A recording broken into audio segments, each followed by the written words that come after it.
NUFC Early Night News with Gary the Geordie Yam Yam, Andrew Bokey, and Derek the Mighty Win. Weekdays from 7:30 p.m. UK, 1:30 p.m. USA. NUFC Talk. Hey, good evening, everybody. Welcome to NUFC, the early news show. Looks like we are flickering again for some unknown reason. I don't know why, but we never seem to come on board as a threesome. It's usually one or t'other. I've just moved us all across. We're absolutely fine now. But there was just me on the screen then, and it was as if I'd got like somebody talking behind me and nobody there. But we're all here. The Mighty Win, Bokey, and obviously myself, the Geordie Yam Yam, coming to you on the early evening show. Are we all okay, gentlemen? Are we good? Always good after a win. Always good after a win. Doesn't matter how they come, does it? Yeah. Doesn't matter how they come. Doesn't matter how they come. That's what you keep telling me. Doesn't matter how they come. I must admit, there's been lots of goings on over this weekend. Lots of double standards. We're gonna obviously have a look at. And as Wynn's got already, he's got our. Before we get into tonight's show, right? You just mentioned that Wissa became the 1,000th player to represent the club.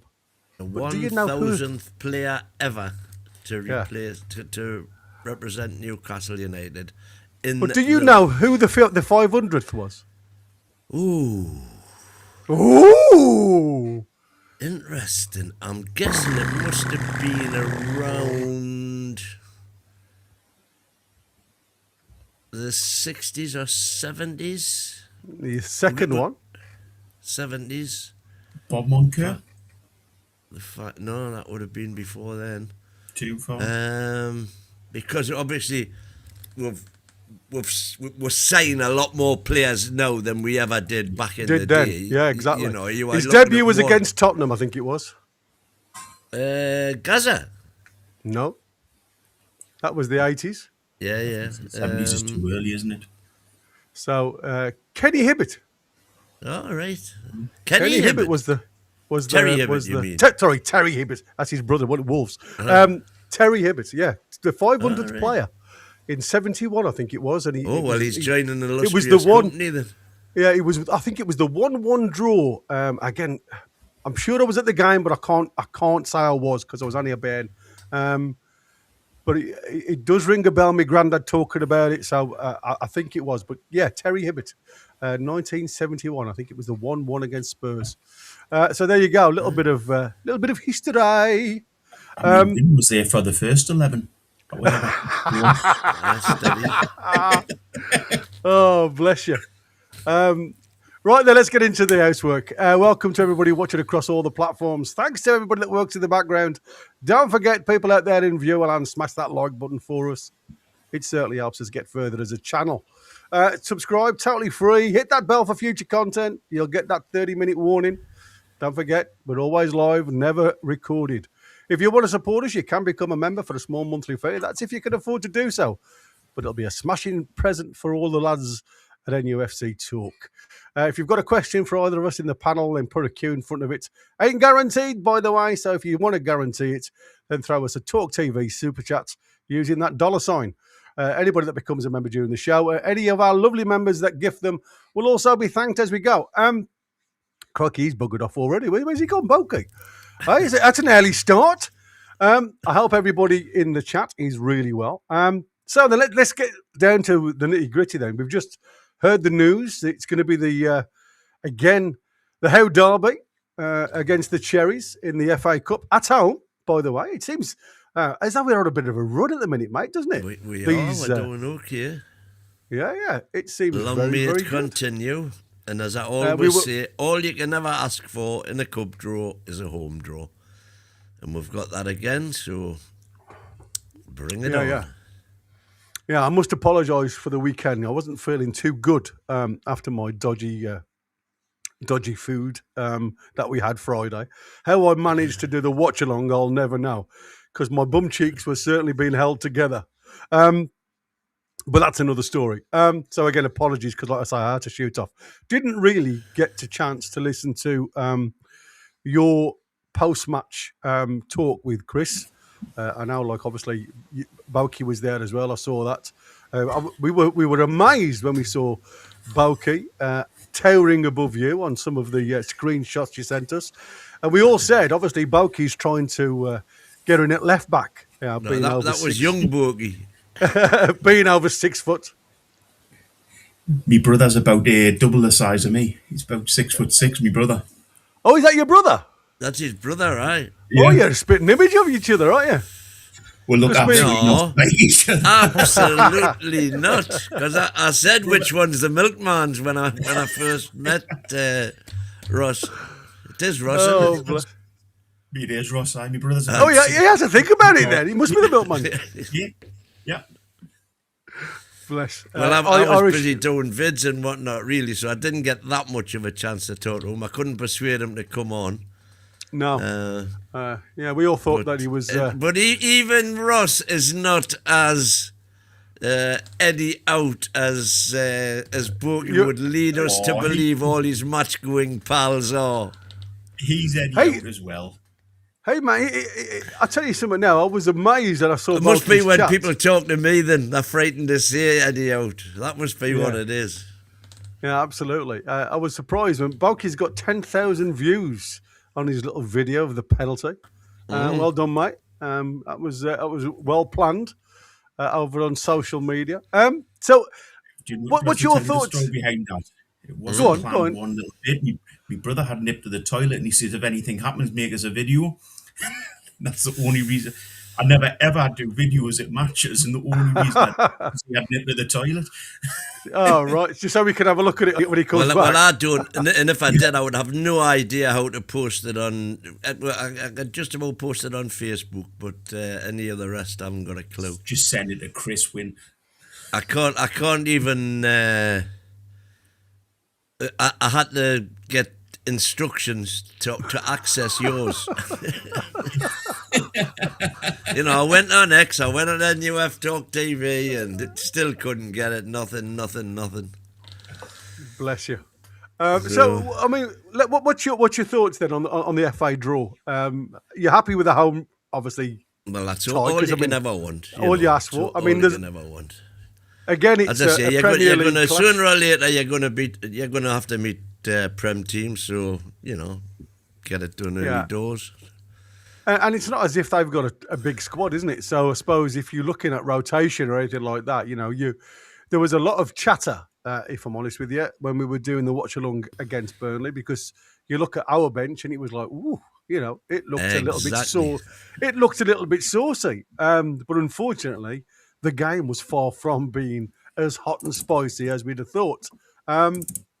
And I must admit, and I'm going to apologise again because, like I say, I wasn't feeling too grand, and I did miss a couple of the points that the lads were saying while I was doing the watch along, because you know the game was such a bore. It just wasn't one of those free flowing games, very stop and start. And I was actually surprised when everybody started to critique, and I'm going to say critique rather than criticise. Jacob Ramsey, because I thought JJ didn't have an all bad game, if I'm honest. I thought there was players that probably didn't step up to the plate as much, you know, and I didn't think Willock was outstanding. But everybody seemed to, I suppose, point the finger towards Ramsey. And I don't know whether that's because the last point of the game, if you think it was him that put his arm out that gave away the penalty. And, you know, sometimes it's the last things in games that seem to highlight. And when I've looked back at his stats, he was the fourth best player of carrying the ball forward, progressive passes, you know, in the squad. When you think of you've got two wingers, I mean, Anthony Gordon, for me, was probably man of the match regarding Newcastle. But I just thought it was a very poor second half. And makes you wonder whether they were thinking of Wednesday night. You know, well, was it just case of... I'm sure that's what they were, because if you looked at the three games, Wednesday, the Mackhams and Burnley, you know, Burnley is obviously not just the least important, but arguably the easiest of the three. At home, against the bottom club. And, you know, and it was it was job done. You know, I mean, Jake, you're talking about Jacob Ramsey, his Instagram, which again, I'm only going on what's reported because I haven't seen it myself, and his is just W on the Wednesday. Yeah, a lot of players don't bother. Which just about sums it up. The only thing I am disappointed in somewhat is that, you know, we're 2-0 up against 10 men and we didn't do our goal difference a bit of good, which the opportunity I felt was there to do. I mean, you two were both at the game. So, like I say, I always like to get a feel of how it felt for you guys in the stadium. Because, like I say, watching it, both me and Chris were like, oh, my God, you know, it just seemed... I mean, we weren't even in second gear half the time. That's how bad it was. You know, it was very slow progression. Like I say, the odd spark of decent football. Like I say, I thought Anthony Gordon, when he was on the outside, looked really good. When he came inside, that ball that he fed in through to Elanga to get the red card was really good, very effective. But it just seemed as though, like I say, the lads were in half play mode. You know, there was nobody really excelling. And when it went down to 10 men, it seemed as if it got worse. Like I say, I thought we had... Well, I turned over to Chris a couple of times and said, you know, who's got the 10 men here? Exactly. Yeah, that's what I'm saying. It seemed to make them better, if anything. It was a funny atmosphere as well. It wasn't like a rip-roaring atmosphere in the stadium whatsoever. I mean, it never got up to those heights. And there was a couple of times they started trying, and this isn't as getting at anybody, but they started trying to sing the Eddie Howe type songs or the Eddie Howe and Jason Tyndall, and it just went flat. There just was no passion in the ground to try to do that sort of thing. It was a strange game, and to be fair, I mean, you've got to give them the due. We've got 10 points out of 12, and that'll always be the argument. Absolutely. If you're wanting to sit and watch football like that week in, week out, it's not for me. Like it was a poor game. We were poor throughout, really. Oh, that's where we differ then, because I'll sit and watch football like that all day long as we're getting results. You know, if you go back to the Brucey era, we're watching football like that and not getting results. Not getting the results, yeah, exactly. You know. Yeah, that's the thing. I mean, yes, everybody wants to see free-flowing, you know, attacking football with lovely moves. And there were a few of those in the game. Let's not pretend it was all bad, because it wasn't. There was some lovely moves built up. And again, they fell apart with stupid passes going astray. I mean, it's becoming a recurring theme, but the inability to retain the ball in the final third, and it wasn't actually for lack of movement and options. It was just basic ineptitude at passing the ball. I thought Tino, the first 15 minutes was awful. He was woeful. Like I say, the amount of times he got himself into a lot of trouble. It got better as the game got on, to be fair, and looked really sharp going down that right-hand side. And again, I have to say, in a positive tone, if you like, because we had dropped Hall because of the so-called illness. What I did like to see was, in actual fact, we didn't see Byrne trying, his left-hand escapades down that left-hand wing, if you like. He left a lot of it to do with, Anthony Gordon just to run to the halfway line. The lads dropped into a 3 at the back, allowing the likes of Tino to get forward. And there was times, again, it's that final third ball for me. They did the build-up half decent. Yeah, here we go. The American magazine. Going back to Bruce, going back to Ashley. These people are sick, man. But I think you have to remain before the game, when me and you did the video, you said that was the best bench we'd ever had. And I agree with you. I mean, I made the joke at the time. But it was a good bench.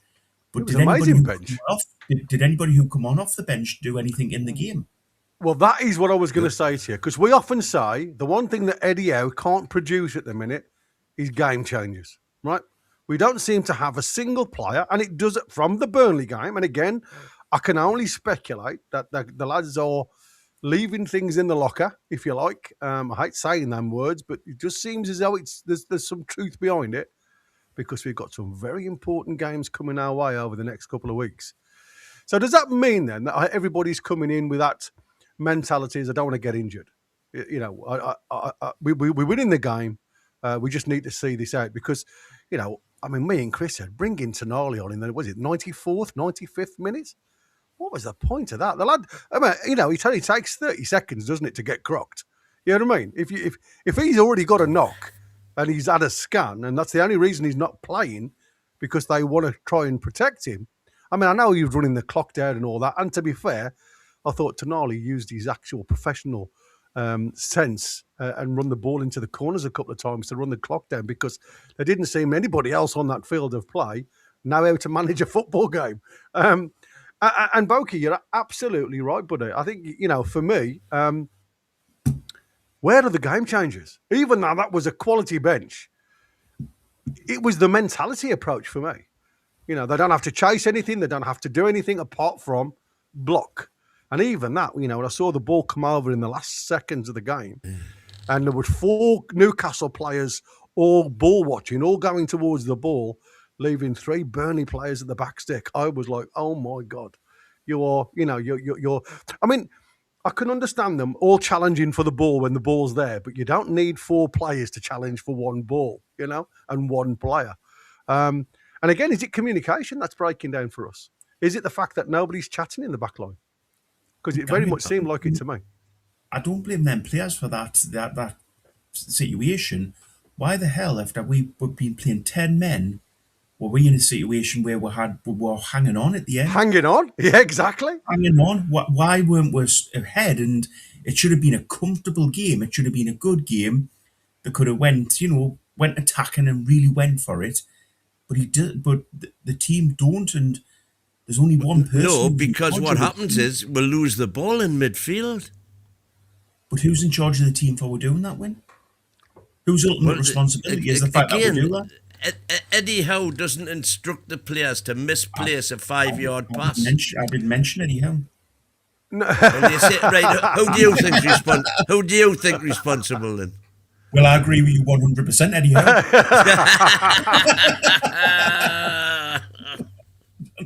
Oh, bless you. I mean, like I said, you know, the one thing that does worry you, though, we talk about management of games, don't we? And retention of ball. And like I say, when you're down to 10 men, you've got to carry that extra player. You've got to run that extra 5 yards. Everything that Burnley did, I thought they did really well. So, you know, I'd be an absolute fool if I was to sit here and not give them a shout out and applaud it, because I thought down to 10 men, they played much better than they did with the 11. Yes, they were chasing the game back then, but they certainly made it difficult for Newcastle. And Newcastle just couldn't see. Well, we made it difficult for ourselves, is the way I would put it. Well, I mean, they chased everything down, they'll win. They didn't give you any time on the ball. I mean, you know, Newcastle had time on the ball in their own half, but as soon as we went in that final third and we lost the control of the ball, they knew exactly what was going on. And like I say, the further the game went on, like I say, from the 80th minute onwards, we looked a confused lot at times. And I think that, to me, was the worrying factor. Is you're playing against 10 men, you've got a ball that's round, you know, it goes a lot quicker and a lot faster than any foot could ever do, and yet we still couldn't do it. You know, we still couldn't string those 3 or 4 passes going forward into the final third to really get the kill. And I just think there were some really bad decisions. I mean, you mentioned Wissa could have potentially got a goal. I mean, well, you know, in fact, he didn't get the goal, but what he should have done was square the ball exactly. Yeah, I mean, Elanga was wide open in the middle of the box. I mean, all he got to do is square it, and it's a tap in, isn't it? And he tried the audacious little chip towards the back stick, which was well in front of Elanga, and we didn't get it. So, what do you think of this Olympico then? That's been branded now. Have you ever heard of Olympico? Nope. Okay, so that's the name that's been given to Bruno, the Olympico goal.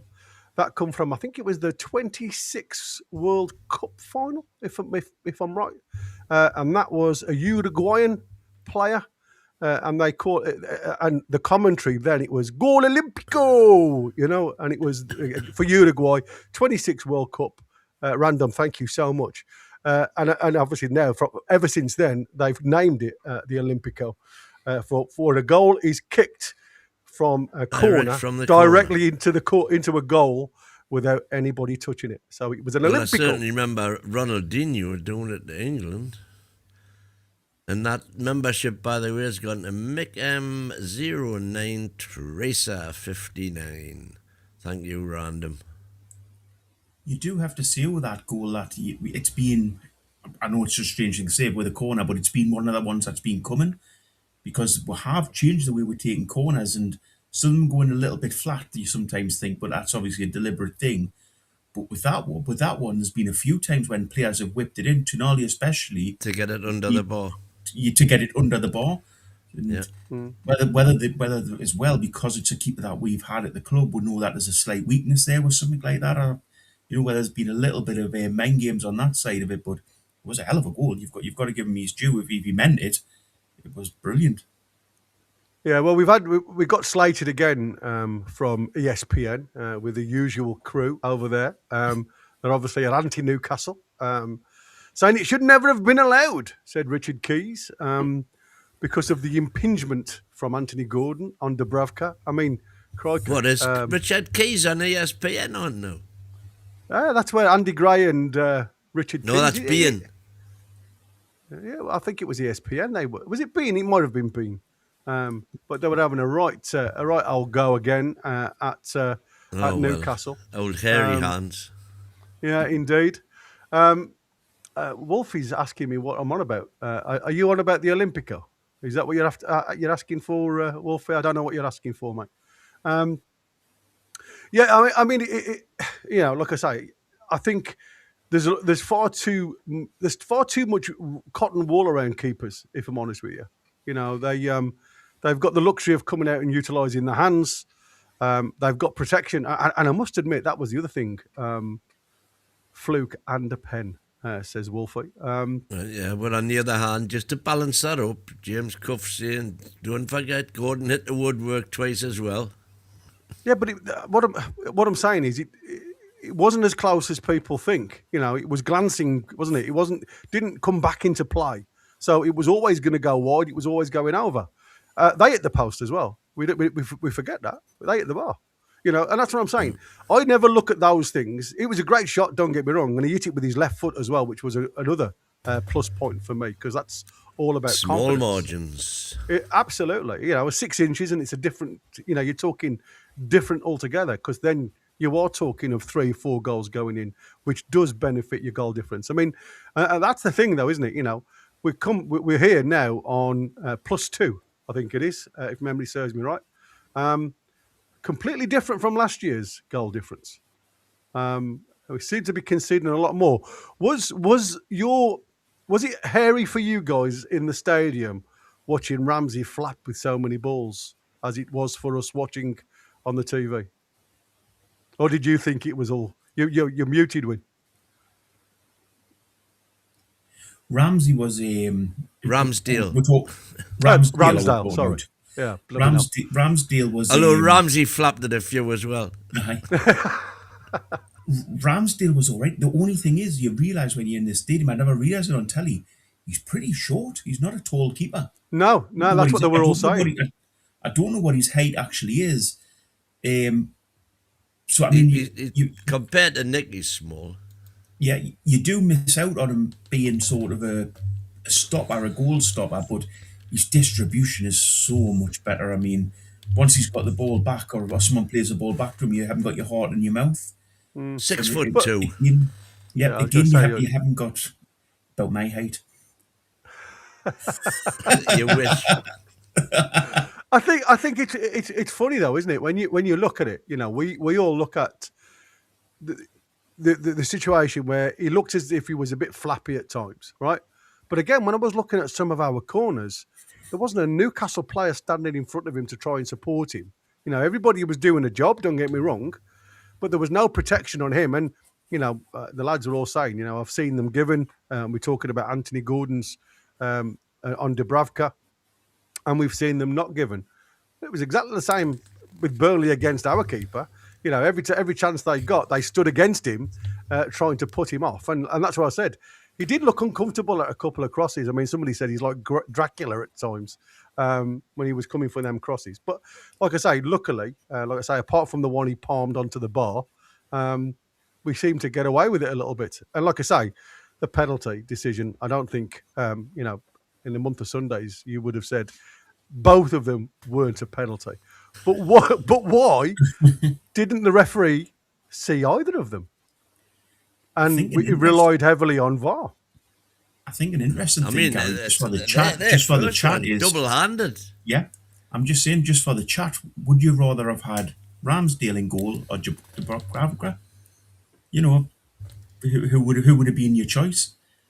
Well, you know where I stand on that. I still think Dubravka's a better keeper, if I'm perfectly honest. And I know he's old. I know he's older, but yeah. As I say, it'd be an interesting one just to see in the chat if well, I spoke. I didn't obviously watch the pre-match, Gaz. Did you get that video up that I did with the Burnley fan? The elderly gentleman at the bus stop. Yes. Yes, we did get it, but Chris, and again, I haven't seen anything from Chris. Chris, I don't know whether you'd seen it in the chat, but Chris was talking about doing like a monologue of all your chats to all the regulars and the people that you talk to, Eddie in, Eddie out type things. Oh, right. And doing I don't know whether he's going to do a Christmas special on it or what. Yeah, he's going to do an episode. If you didn't show, basically, I'm stood at the bus stop coming into town. And this guy next to us says, how do you think it's going to go? Because he wasn't wearing any colours. If ever there's anybody in the black and white, colours at the bus stop, I'll obviously talk to them. But he had nothing on, and he turned around to me and said, what do you think? Like I says, I think it's going to be comfortable. He said, so do I, in a broad Lancashire accent. Yeah, and he's been a Burnley. He was a gentleman, and he's same vintage as me, you might say. But he's been a Burnley fan all his life. He was at Hillsborough when we beat them in the semi-final, and he was there to watch when Burnley won the league in 1960. So he was saying, he says, I'll be happy if we can come away with a 2-0 defeat. That would make him happy. But then we got to talking, or he actually brought up the subject of Dubravka. He says that's the best £3 million Burnley have spent. He says he's been player of the season there, and all of the fans there love him. Right. So that was good to hear. And it was lovely. It was lovely in the second half, before they got the penalty, by the way. But in about the 70th minute, Martin Dubravka started ringing from the Gallagher end. Yeah. And he turned around and gave everybody a clap. Well, he was the last one off the field, wasn't he? I was going to say he was the last player off the pitch.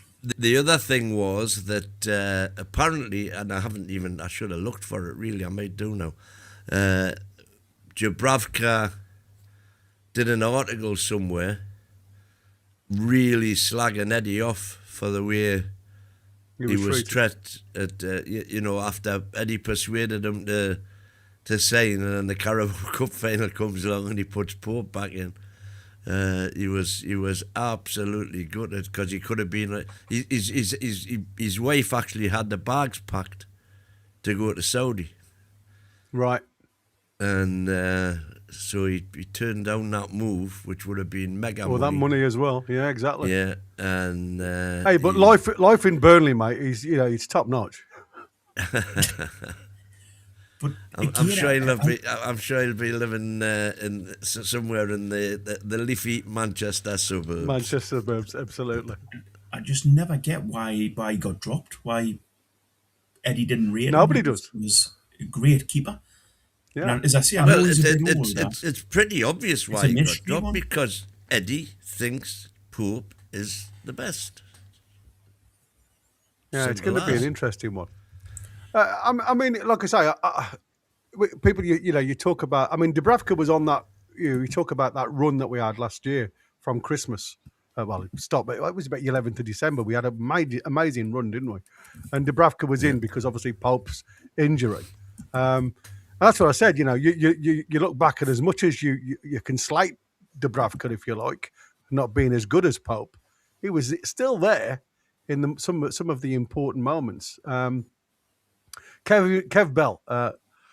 I'm the last week we've drawn a game which felt like a loss and won a game which felt like a draw. Only Newcastle can do this.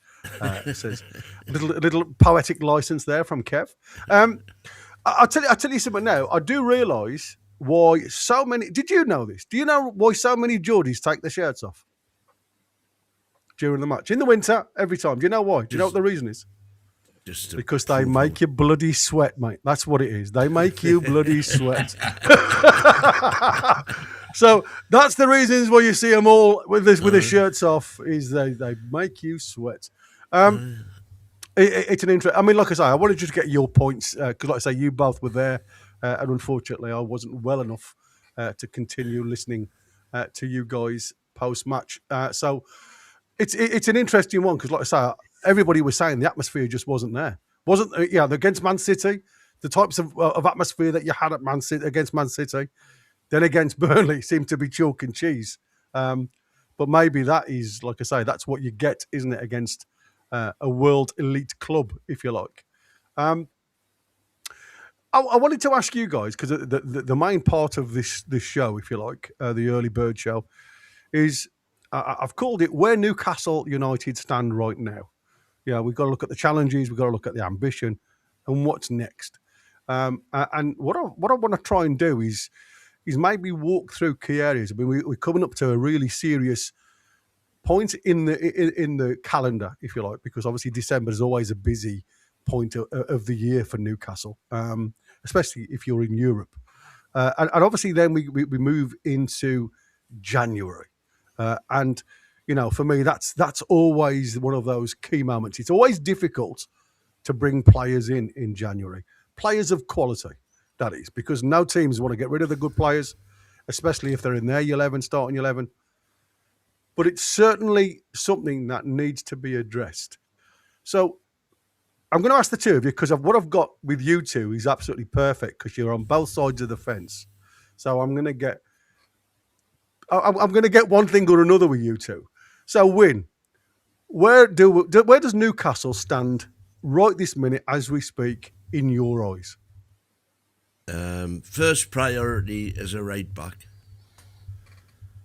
because left back, yes, it would be nice to get both, but I don't think, in all realistic thoughts, you're actually going to get two suitably efficient fullbacks in the same window. But we could potentially get a right back,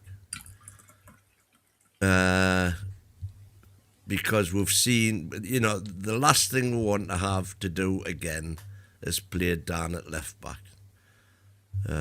Even though he's not as bad as people would have you believe, he's still not ideal by a long stretch. In the Burnley tactic, I totally agree with you, because, like I say, he did come across and play more of a left centre back in a 3, which freed up Malik Chow a little bit to go forward and Shaw to go forward a little bit. So in that format, and by the way, Shea put some lovely balls through. He put 4 that I can think of off the top of my head. Really good long balls on a sixpence. One of them particularly to Alanga, who just completely wasted it. I must admit, I am starting to lose a bit of faith with Alanga. I kept on saying he'll come good. And I'm still prepared to give him until we get Wissa fully integrated into the team, to see if that makes a difference, to see if we can find him. But his first touch seems to be so poor at times, in terms of getting that ball under control and doing something with it. When he's got it and he's using his pace to get past, he can sling a ball in. But in terms of having to think and do something, not Not too sure. In fact, if I could get somebody to give, I don't know, 40 million for him, and I've said I would sell. Again, I haven't been. You're saying you are not unhappy with Ramsey's performance. What I've seen since he's come in hasn't been enough for me. I was expecting more, especially, the likes of yesterday or Saturday against Burnley. I was expecting him to, grasp the nettle, really take the bull by the horns. But one of the reasons we were constantly under pressure in the closing stages was because of the not the immediate closing stages, obviously, but the in the second half was because of the inability of the midfield to keep the ball. I thought Bruno was, I agree with you that Gordon was man of the match. Bruno ran him a close second again. He was tremendous, almost a one-man band in there. But everybody's saying how good Willock was, and yet out of the two, if you look at the metrics again, Willock and Ramsey were much of a muchness. And the one thing that we keep going, you talked about Elanga just there, saying that you want to give him time, but surely that's got to be given to the same as Ramsey. I mean, what you don't get with Elanga that Paul Ramsey's getting, if you like, is every time the substitutions and he stays on the field, he's asked to go and provide a different tactic. So, he's never getting continuity, because as soon as J7 come on, it was like, move out, move back in. J7 went out there, then he moved back inside and Ramsey went out there.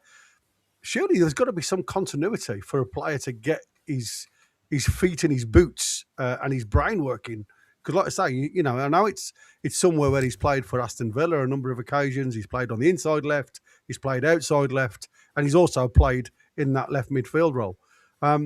I just don't think the lad's been given a lot of time. When you look at players around him that seem to be down on that team sheet a lot quicker than him. I mean, don't get me wrong. When I say I didn't think he had a bad game, he certainly didn't set the world alight, but I didn't think there was a player on the field. Like I said, it comes to something when there was no man of the match. And I think that speaks volumes, if I'm honest with you. When you've just played the game. What I'm saying is he didn't grab that opportunity and say, right, you've got to pick me next game because I played so well today. You've got to pick me next game. But I think there's a couple of things. I think there's a couple of things in January that we need to look at. The first thing is, I mean, by the looks of it, and let's hope the two lads prove us wrong, but we've wasted £100 million in that transfer window, potentially on Elanga and Ramsey. I mean, neither of them have set the world on fire, neither of them have got into the team, and neither of them look anywhere near getting into the team. No, so I you're think right. what Wilson needs to do is maybe take control of the transfer window and say, look, I know he said he's not a player picker, but he has to have the people in place who can pick a player. And what he also needs to do is make sure Eddie gives them a chance. If we're buying players in, even if they're a little bit younger, he has to play them and give not from the start necessarily, but have them on the bench and be willing to play them. We can't keep spending the amount of money that we are on Premier League proven players. As everyone keeps saying, we haven't got that sort of money. So what we need to start doing is getting players in. But when you get a player in that you're buying in as a prospect, you have to give them that chance to prove it. Okay, so last season, let's just try and put a bit of draw a bit of a line, if you like, in the sand. Last year it was 5-5-5 after 15 games. So this year we've got 6-4-5. So we're one win better off than we were last year. Is that good enough? It's good enough for me. Okay. Yeah. Okay. No. We had a bad start to last season. So we had a bad start to this season. We had a bad start in 23-24. That's exactly what I'm saying. Eddie just cannot get the team going for the first few games of the season. And I know there's excuses that Wynne makes, which are fair enough, that there's some truth to them. But still, as a coach, you've had all summer. We lost every friendly that we played. And we went into the season playing badly. You know, fair enough, we didn't have a striker. That's going to be the excuse. But we did have a It's £55 not million. an excuse, it's a reason. We did have a new £55 million winger. We did have a new £45 million midfielder, and they made no difference to the team. You know, we went into the season struggling.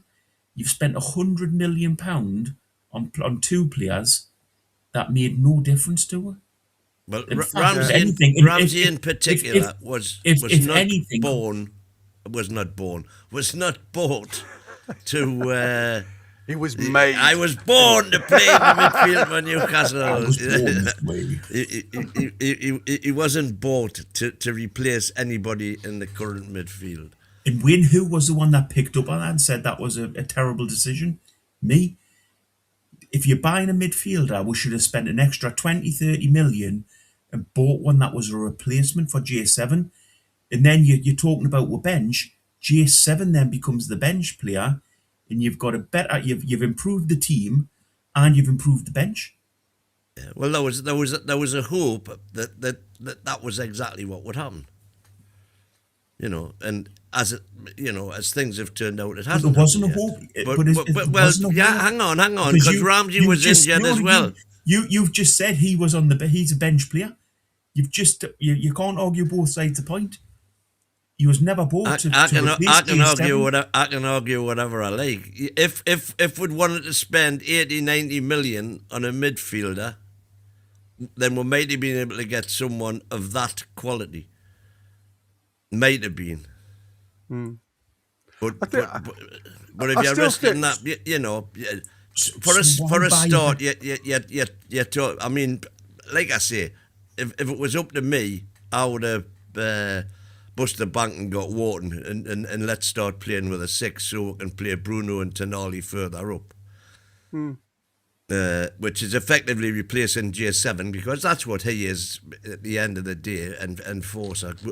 Forgetting about those halcyon days when him and Willock were doing the stuff on the left wing together, because that looks like it's never going to happen again. Willock, I've given up completely now on Willock, despite him having what was kind of half decent performance against Marseille and a cameo, a moments against Everton. What he did yesterday was nowhere near enough for me. And I think going forward, our midfield should be Bruno, Tonali, and Miley. But I could get me Grant and knit with some cushions for the bench to make them a bench warmer. You don't pay £45 million for them. If you spend that sort of money, spend a little bit extra and get a player that's going to replace somebody on the bench. Replace somebody on the pitch. And as I say, naturally, if you do that, you improve the bench. And unfortunately, we are not in the financial position to be able to do that. We were. That's rubbish. We were. As you said, we only spent 100 and... You're arguing both sides. At the end of the day, we spent £100 million in the transfer window net. So we were well in the position to go out and buy a better midfielder than we did. That was on 5 players. But I'm saying if we'd spent £30 million extra or £40 million extra on a class midfielder... So we don't get a new winger. Well, we would have. We had the money to do it.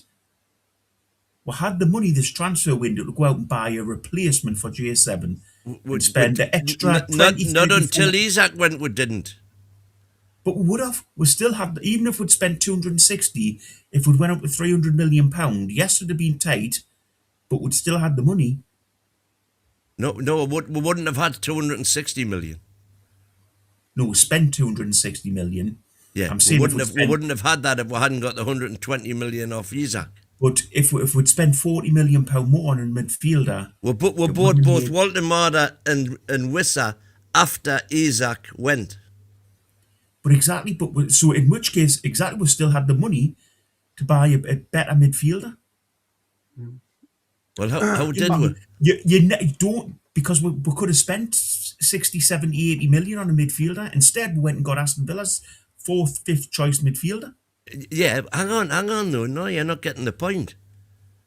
If yes, we could have bought an 80, 90 million pound midfielder, but then we wouldn't have been able to buy the winger. But And we wouldn't have been able to buy a striker that we needed, even if we'd kept Isaac, we still needed another striker to replace Wilson. But we had the money this window, Win. Yes, it would have been tight, and yes, we'll probably had to sell somebody towards the end of the financial fair play at times, but we had the money there to be available to do it. We could have spent an extra 30, 40 million pound on a midfielder, no problem whatsoever, and kept within the rules. But is that the reasons why it looks very much as though we're looking for another midfielder in January then? Because do you think that's the reasons why Eddie Howe now is starting to look at it and say, when we do look at rotation, I mean, we've all seen that Willock, his performances have got better over the last few appearances. But I think he's just putting himself in the shop window, if I'm honest. I think there's already been a discussion about him potentially going.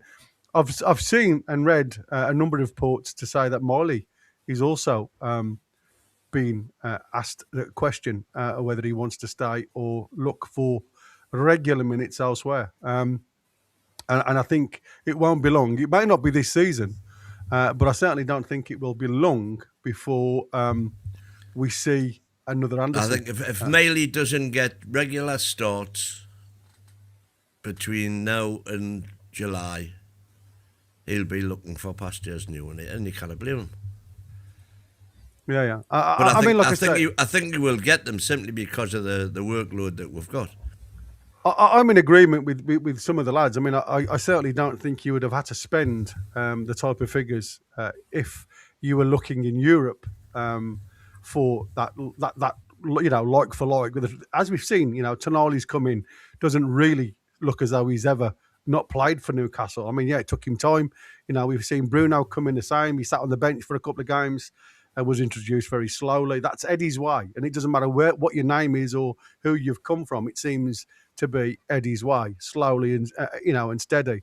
But again, I don't think you can get a true valuation of a player. And as much as I was against Alanga coming because of what I saw, the way Eddie plays just didn't suit for me, and that's what I said. Are we just looking at players? I mean, we all know that Eddie's had a fondness towards Alanga for several years. The same for Trafford, isn't it? We're going back for the same old scouted players that he had in 22, 23 on his notebook. So it's not as if these players haven't been, involved in a link somewhere down the line. But obviously now, we've just heard that we've obviously Ross Wilson has raided Forest again for their South American scout that's coming. Thomas Federspiel, I think his name is, as the club's new scouting supremo. A 60-year-old has confirmed the news on his Instagram account and has now departed Nottingham Forest to team up with Ross Wilson. Federspiel said, "I'm really excited to be part of Newcastle United's scouting department as their new first team and global talent scout for Brazil, Ecuador and Colombia. A fantastic new challenge at one of England's most historic clubs. The talent spotter's background includes stints at Forest, Bayer Leverkusen, who we've got Wednesday, Wolfsburg, Hoffenheim and Borussia Mönchengladbach. Do you not think he should have been in Germany to scout?" But I mean, listen, we know he's brought some talent in at Forest. I mean, there's been, a couple of decent picks for what he's done there. So he's got an eye for the player. I'm not saying he hasn't, but like I say, it's took a while for us to actually start knocking on the South American door. Bless you. Oh, look at the lights. Shout Melon, quick. Thank you, Melon. Gary, for that, it's not just a case of getting these people in from different areas. I completely agree. South American mob we've got to look at. But it's not just a case of getting them in. It's a case that the manager, whoever they are at that point, has to give them the chance. It's pointless getting players in. It's a bit like Miley. It's pointless getting these players through and getting them set up. And the same way Anderson, if they're not going to get a chance in the first team because a manager's got the favourites. So if you've got somebody who's just naturally going to get straight back in the team no matter what, Pope, as soon as he's fit, will get back in. Let's face it. Byrne, he'll never ever drop. He'll pop him somewhere in the team. He'll end up playing up front or something the way things are going. Bruno, Tonali, he's got his favourites in every position. and he just will not change from that. And no matter what, those players get back in the team. So that explains for why on Saturday he brought Hall on and took Burn off and left Share on. So why did he take Burn? Why didn't he play Hall from the start and leave Burn out? Because he obviously isn't ready yet. So if he's not ready, why is he on the bench? Because he's we can go around with these arguments, but he basically wasn't fit. If he wasn't fit, don't put him on the bench. He can play for an hour. Now the argument is that that's my argument. I would, if it was down to me, I would start him, and then when he tires, start with your best team. That's always been my philosophy, and then. Especially, for example, in that game, we've gone 2 up.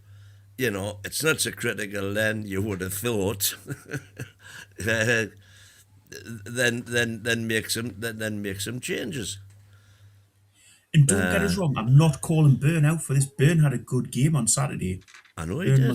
But I wasn't going to say anything because I just get shut down in flames. But you don't. If something's true, I'll see it. He had a good game. But I've lost all interest in football now. This is young Bella Moyers, because I tell you something now, she's a killer. You don't look it, do you? You don't look it. Who's it? But she's Bellamy. A killer. Bellamy. Killer Bella. No, but Burn had a good game on Saturday, but it doesn't excuse the fact that, again, he got chose because he's Burn. Is the top and bottom of it. Eddie has his favourite players, and you've got to see that when Burn gets chosen because he plays well. At left back. Well, come on, who's the best? Who's the best left back between Hall and Burn? Lewis Hall, without a shred of a doubt. There's no. So the only reason for playing Burn, in which case, is because he wants to keep him in the team no matter what. And as I say, don't get wrong, because Hall can't do 90 minutes. But he can do 60, and he can come on as a sub. If he can't play, don't have him on the bench. I think against Burnley, though, I do think it's criminal when you've got the likes of Alex Murphy. I know, Alex Murphy is more of a centre half, if you like, but he has played left back for a number of times for the under-21s. So, and he does go down the left-hand side. He does put a ball into the box. He does do everything that you expect him to do. And I'm thinking, if you're going to have Burn, he's 33 at the end of the day. Doesn't Burn need a rest? And that's the way I look at it. It's not about favouritism or anything else. You're asking for the Geordie boy, the Geordie roar, if you like, that Geordie passion to get you over the line. But, we've got to also understand that eventually his body's going to break. It's not going to keep going the way he's going. He looked knackered, to be fair, when he came off with the Hall replacement. He did look as though he was running through sludge at the best of times. And he didn't have I didn't have a bad game, but he didn't have a fabulous game. And like I said, for me, I just think if you can't play the kids against Burnley, down to 10 men as well, in the second half, there's no reasons why you couldn't have made a change in the second half. If Hall was a little bit unwell and said to Hall, listen, I'm going to save you, the same as he has with Harvey Barnes, I'm going to save you for the Leverkusen game, get you 100% fit. If he's not 100%, we've all heard Bruno saying he's playing with like a 10-kilo bag on his back and he just didn't feel like he could do it type of thing. But he did his best. Sometimes thinking you can do your best isn't doing your best. You know what I mean? We've seen that the likes of Bruno wants to do things like that. But surely it's accountability. You've got to start holding your hands up. And, we've seen that's where a lot of the questions about, is Eddie telling the truth? Is he lying? Is Bruno? What's going on here? Does he not talk to your players? There was lots of questions going on at the time, and I just think sometimes you've just got to take one for the team. If you need to come out, you need to come out, and there's no issues. I mean, listen, we've just seen all over Sky now the Mo Salah situation, right? Mo Salah's been dropped for whatever reason the last 3 games.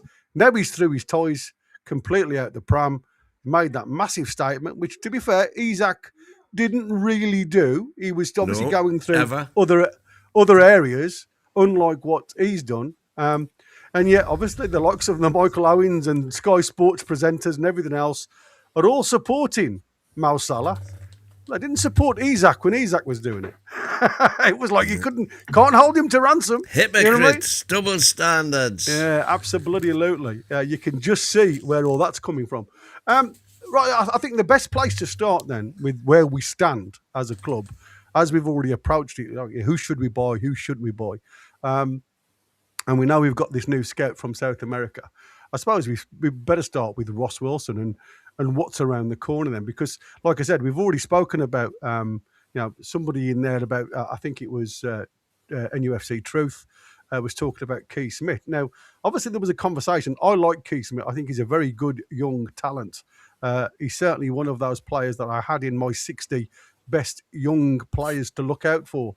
And he, unfortunately, made a comment which is obviously always going to be against the likes of Eddie Howe when he says he wanted to know about guaranteed minutes to play. Now, is that because he's made some headroads and had a little bit of a look at Newcastle to see how many young guns play? Well, I mean, apart from the fullbacks, Miley gets a bit part, doesn't he? And the rest of the lads that have come into the youth team don't really get a shout. So, it looks like now Newcastle have turned their back on him because of that comment, wanting to guarantee minutes in the first team. And it looks now that they're looking at Kevin Danios from Auxerre. He's another midfielder, France under-21 midfielder, central midfield, also plays attacking midfielder, some strengths, tackling, dribbling, composure, through balls, versatility and work rate. Some of his weaknesses, I think he's a 6 foot 2 player. Yeah, he's not very good in the air, believe it or not. Playing styles, more controlling of the tempo, creates chances, strong presence, right midfield and central channels, plays long balls, likes to tackle, and he's like you said, he's 6 foot tall. He looks a decently athletic guy, but again, don't know too much about him. And while I'm here, I'm going to say happy birthday to Sir Les. It's his Les Ferdinand's birthday today. How old is he? Let me guess. 59? 21. 95, 30, 51. 51. Oh, crikey. He's got to be older than that. Yeah, I was going to say, he's got to be older than that. I would have thought he would have been around my age. I don't know. Top of my head, I don't know. You knew, Gary. No. I don't know. I have no idea. I just know it's his birthday, so happy birthday. But 1966. Yeah, he says a year. Yeah, he's same as me. Hey, I was good.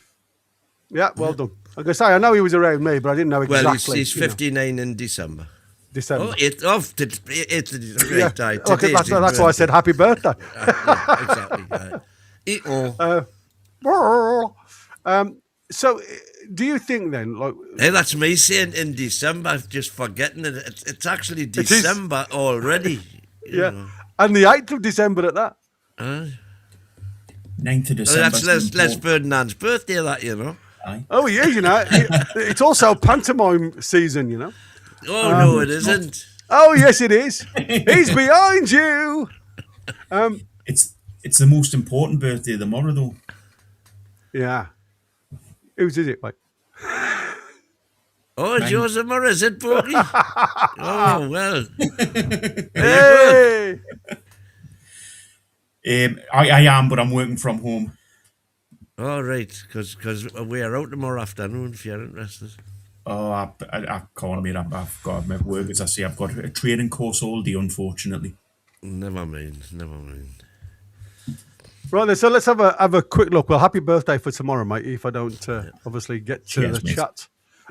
Sporting director and strategy for Ross Wilson's new blueprint, because obviously it very much looks like we've had some conversations with Eddie Howe, and when you listen to the plus points and everything else, there was a section. Bear with me a second, because I did write this down somewhere, and I'm as always, it's somewhere in the ether. But according to it, you know, we heard in the presser, Eddie Howe was asked about conversations had with Ross Wilson, and we all laughed and joked because obviously with Mitchell They didn't speak from one week to the next, and obviously with Wilson, it seems as though they are on a regular occasion, whether that face to face or down the phone. But according to it, though, they haven't specifically asked the question on what players are available or anything else. What Ross Wilson has been tapping into, apparently, is the mindset of Eddie Howe, and that's tactics, the way Eddie Howe tries to play, the way he tries to develop players, what type of player would suit the Newcastle style. So it's not looking at names on a piece of paper. It's more casting that net further afield, looking at players. And that's why I think, we've got a number of players coming into that younger age category. Now you're talking 21 to 23 to 25 seems to be that max number at the minute. So there's definite emphasis on bringing the age group down. And obviously what you look at now is, what it means for Newcastle is to want to build a squad that is not only competitive but sustainable, because obviously they'll target players with potential upside as well. So again, we talk about, is Ramsey good enough? Well, if he ain't good enough, he's the money behind him. You know what I mean? I don't think there is. I think that could be a loss with what we've seen so far. So again, you've got to start looking at that potential turnaround. And it's not just about short-term fixes. It's about, again, getting a decent contract on them and potentially looking at two-year contract bounce. So the key question is, can this value and development plus eyeballs on youth and hunger approach bring consistent top six or European place returns? Or will it take time and patience? And I think that is where, I asked the both of you where you think we are. And in a roundabout way, it seemed as though you're, one saying, yeah, we're okay, we're doing okay. The other one is, no, we're not. So that's what I said. It's what I expected. I didn't expect anything different. But do you think that key question... Just so negative. So negative, Gary. Listen, like I say, I just look... What did we achieve last season, and where were we at exactly this time when everybody was having the same conversations? You're on about Ross Wilson. What I love about Ross Wilson is, which has been reported by Geordie Boot Boys, who do this ticker along the bottom here that you can see. Yeah, big shout out to them. Big shout out to Geordie Boot Boys. Is that Ross Wilson is connecting with the players as opposed to being some weird suit out in the background. He feels that by mixing with the players, he will find out exactly what we need, what sort of player we need, etc., to focus his searches on the right type of player. So he's there now in all of the post-win celebratory photographs. He's in all of them, and he has been seen regularly talking to the players. So the comment that Geordie Boot Boys make is, it's no good having a disconnect between the playing staff and those in charge of decisions that affect the squad. By being there in the heart of the action after games, Wilson can get a feel for what is needed to make this team better. And that can only be a good thing ahead of the transfer window, which I wholeheartedly agree with. And I think especially the fact that I think him and Eddie obviously get along. There's no animosity at all between them, it would appear. And again, that can only be a good thing. We need everybody pulling in the same direction, because as I've said a million times, if you haven't got that from top to bottom in the club, you're not going to go anywhere. But when, as has been said in the chat, we spent £260 million, and I know we got money back for Isaac, but is that good enough from last season to only be 2 points ahead of where we were? Absolutely. From Wilson? Given the circumstances of the window, absolutely. From Wilson, would he be looking at that and thinking, yeah, that's great, we're doing really well? Well, no, I hope Wilson is looking at that and thinking we need to do better. And I'm sure he is. Exactly. I think we all think we need to do better. And I don't get this point of we're going off how many points we had. Like the last season and the start we had last season. We were poor last season. We had a poor start the season before. Something has to change with the way we start seasons. We can't keep relying on getting good towards like the middle end of the season. It just doesn't work. What I will say is that as long as we keep getting Champions League and winning trophies, that'll do for me, Doctor. But trophies, you pluralise, and we've only won a trophy. We've won one. So we can't still winning trophies. We've won one trophy. And we can't keep going like this where we start a season and we're in the quarter final of the same trophy again. And this year we've had the Champions League to contend with that we didn't last season. 100%. But again, we've got the best. In your words, we've got the best squad ever. So why aren't we higher up the league? Why aren't we challenging at the very top of the league? Because we had a very bad start, as you've said, and the reason we had a very bad start was because of the cock up in the window. So what was the reason for having a bad start the season before and the season before that? Eddie Howe cannot get the team because we never had the money. Eddie Howe cannot get the team set up for the start of the season. He never has. I think the problem is we'll find that out when he eventually, at some stage, gets his full squad available for the train pre-season. That never happens. There's never a time when a manager has unless they're really lucky, there's never a time a manager has a full squad. You know, there's never a time when he doesn't have a striker, and a time when he gets both fullbacks injured simultaneously. Listen, I think there's always going to be an element when you're bringing in players, especially that we've not had players for 3 windows. Then all of a sudden, there's an influx of players coming in. There's always has to be teething time. There's always got to be time for players to come in and gel and get used to, not only the football, the difference in football, but also the surroundings. It's for some, it's a massive change, and again, it affects people in different ways. Like I said, we are only human beings, and that whole model of being a professional footballer is, you've also got to think the players that come with families, kids go to different schools, new houses, leaving friends and family and everything else. There's an almighty upheaval. Yes, they get paid good money, but like I say, you do get a bit of a bounce off it. I mean, I've just seen, like I say, I had, like I say, written down what he'd said. So basically what he said is we were at so where we are right now is that Eddie and I haven't spoken about what January looks like in terms of incomings. Wilson said, what we've talked about is what the thoughts are about the squad right now. Where's his head at with the squad we've already got? How does that look? How does he feel about that? The shape, the size of it, individuals that are in it.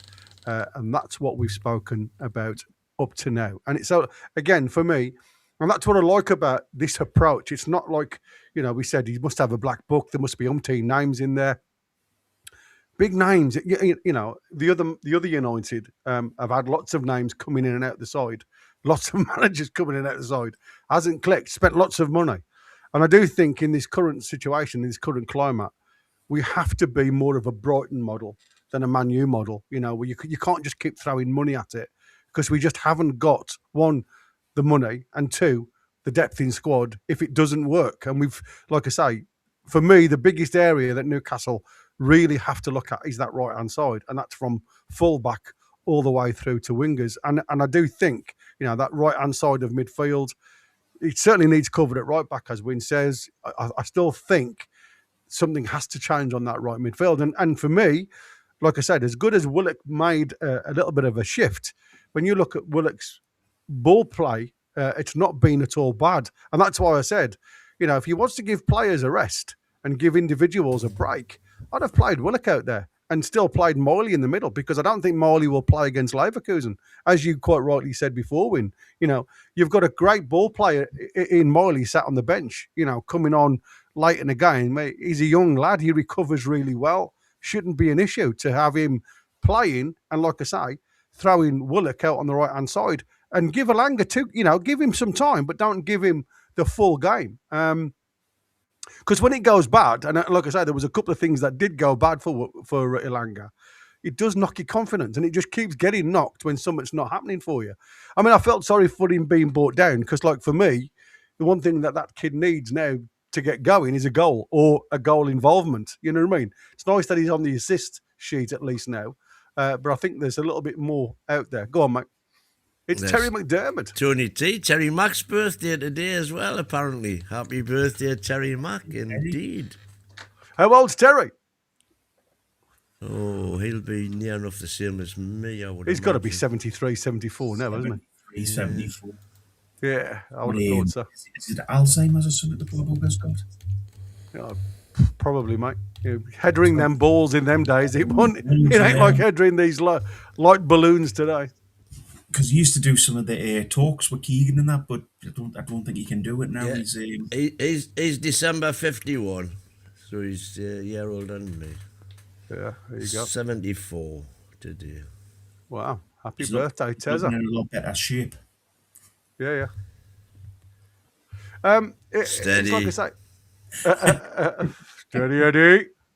He was a player, by the way. He was a player. Oh, great player. Oh, fabulous player. Yeah, absolutely. Fabulous player. And a hard player, but fair. You know what I mean? He wasn't... everybody talks about Souness. I still think McDermott was a similar ilk to Souness, but never rarely gets a mention for what type of player he was. We've got our font of all South American knowledge in the chat here. Oh, go on. Saying the Thomas Federspiel track record is suspect. Lucao, Junior Fernandez, Carlinhos, Robson Ponte, and Marquinhos all flopped at Leverkusen. Kai Insua flopped at Gladbach, and nothing at Wolfsburg Hoffenheim. Oof. Thank you for that, Foxy. Indeed. Indeed. Let's put a little bit of Let's do a deep dive on that then. Yeah, well, like I say, who's saying Murillo for Forest? Would that be him? Do you think? Well, I say it's got to be something. He's been a great buy. Well, I mean, Ross Wilson must think something of him now. You know, like I say, is it the fact that it's like I said? I mean, Foxy knows his stuff. I appreciate that he's been in the game a while. So I mean, it's more the fact that some players just don't catch, and we've seen it. You know, tactics just don't suit players sometimes, and they just don't get that. Get them. Is Ilanga better than Miggy? Well, I mean, that is the question, isn't it? Is he? I couldn't answer it. Not at this present moment in time. I mean, Miggy had that purple patch where everything he touched turned to gold. But that was a season, and that was it. And I'm hoping, like I say, just like Kev said, I starred one of Kev's earlier on when I think he was on the lines of, remember when in 23 when we bought Anthony Gordon, he looked very iffy when he first come to the club. That's from that January start, didn't he? But in the next season after, he was player of the season. You know, so I think you have got to give sometimes players time to bed in. And get going with a club.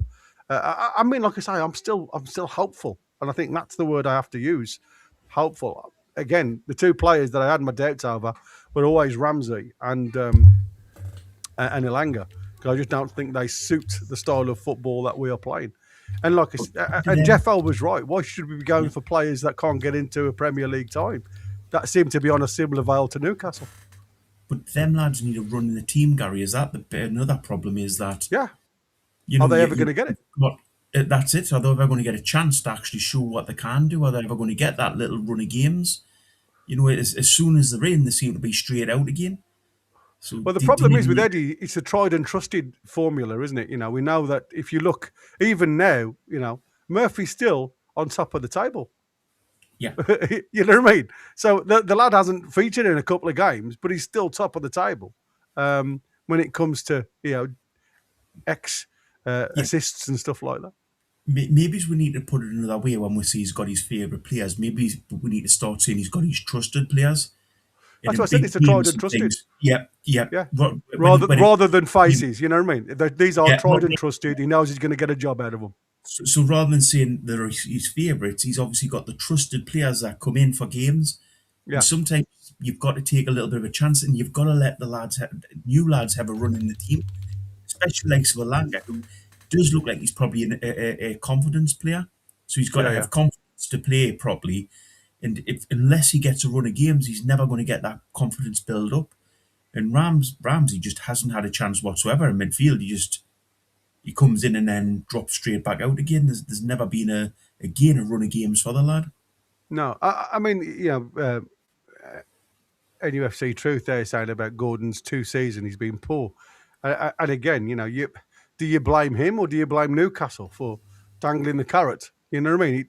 Things like that does upset the balance sometimes. And you do feel a bit like a bit part player, And again, if you think about that left-hand side, Eddie Howe's got a big thing to think about against Leverkusen and the Mackems coming up, who plays left side, because both of them at this present moment in time, you can't really drop Harvey Barnes, but the way Gordon played, can you drop Gordon?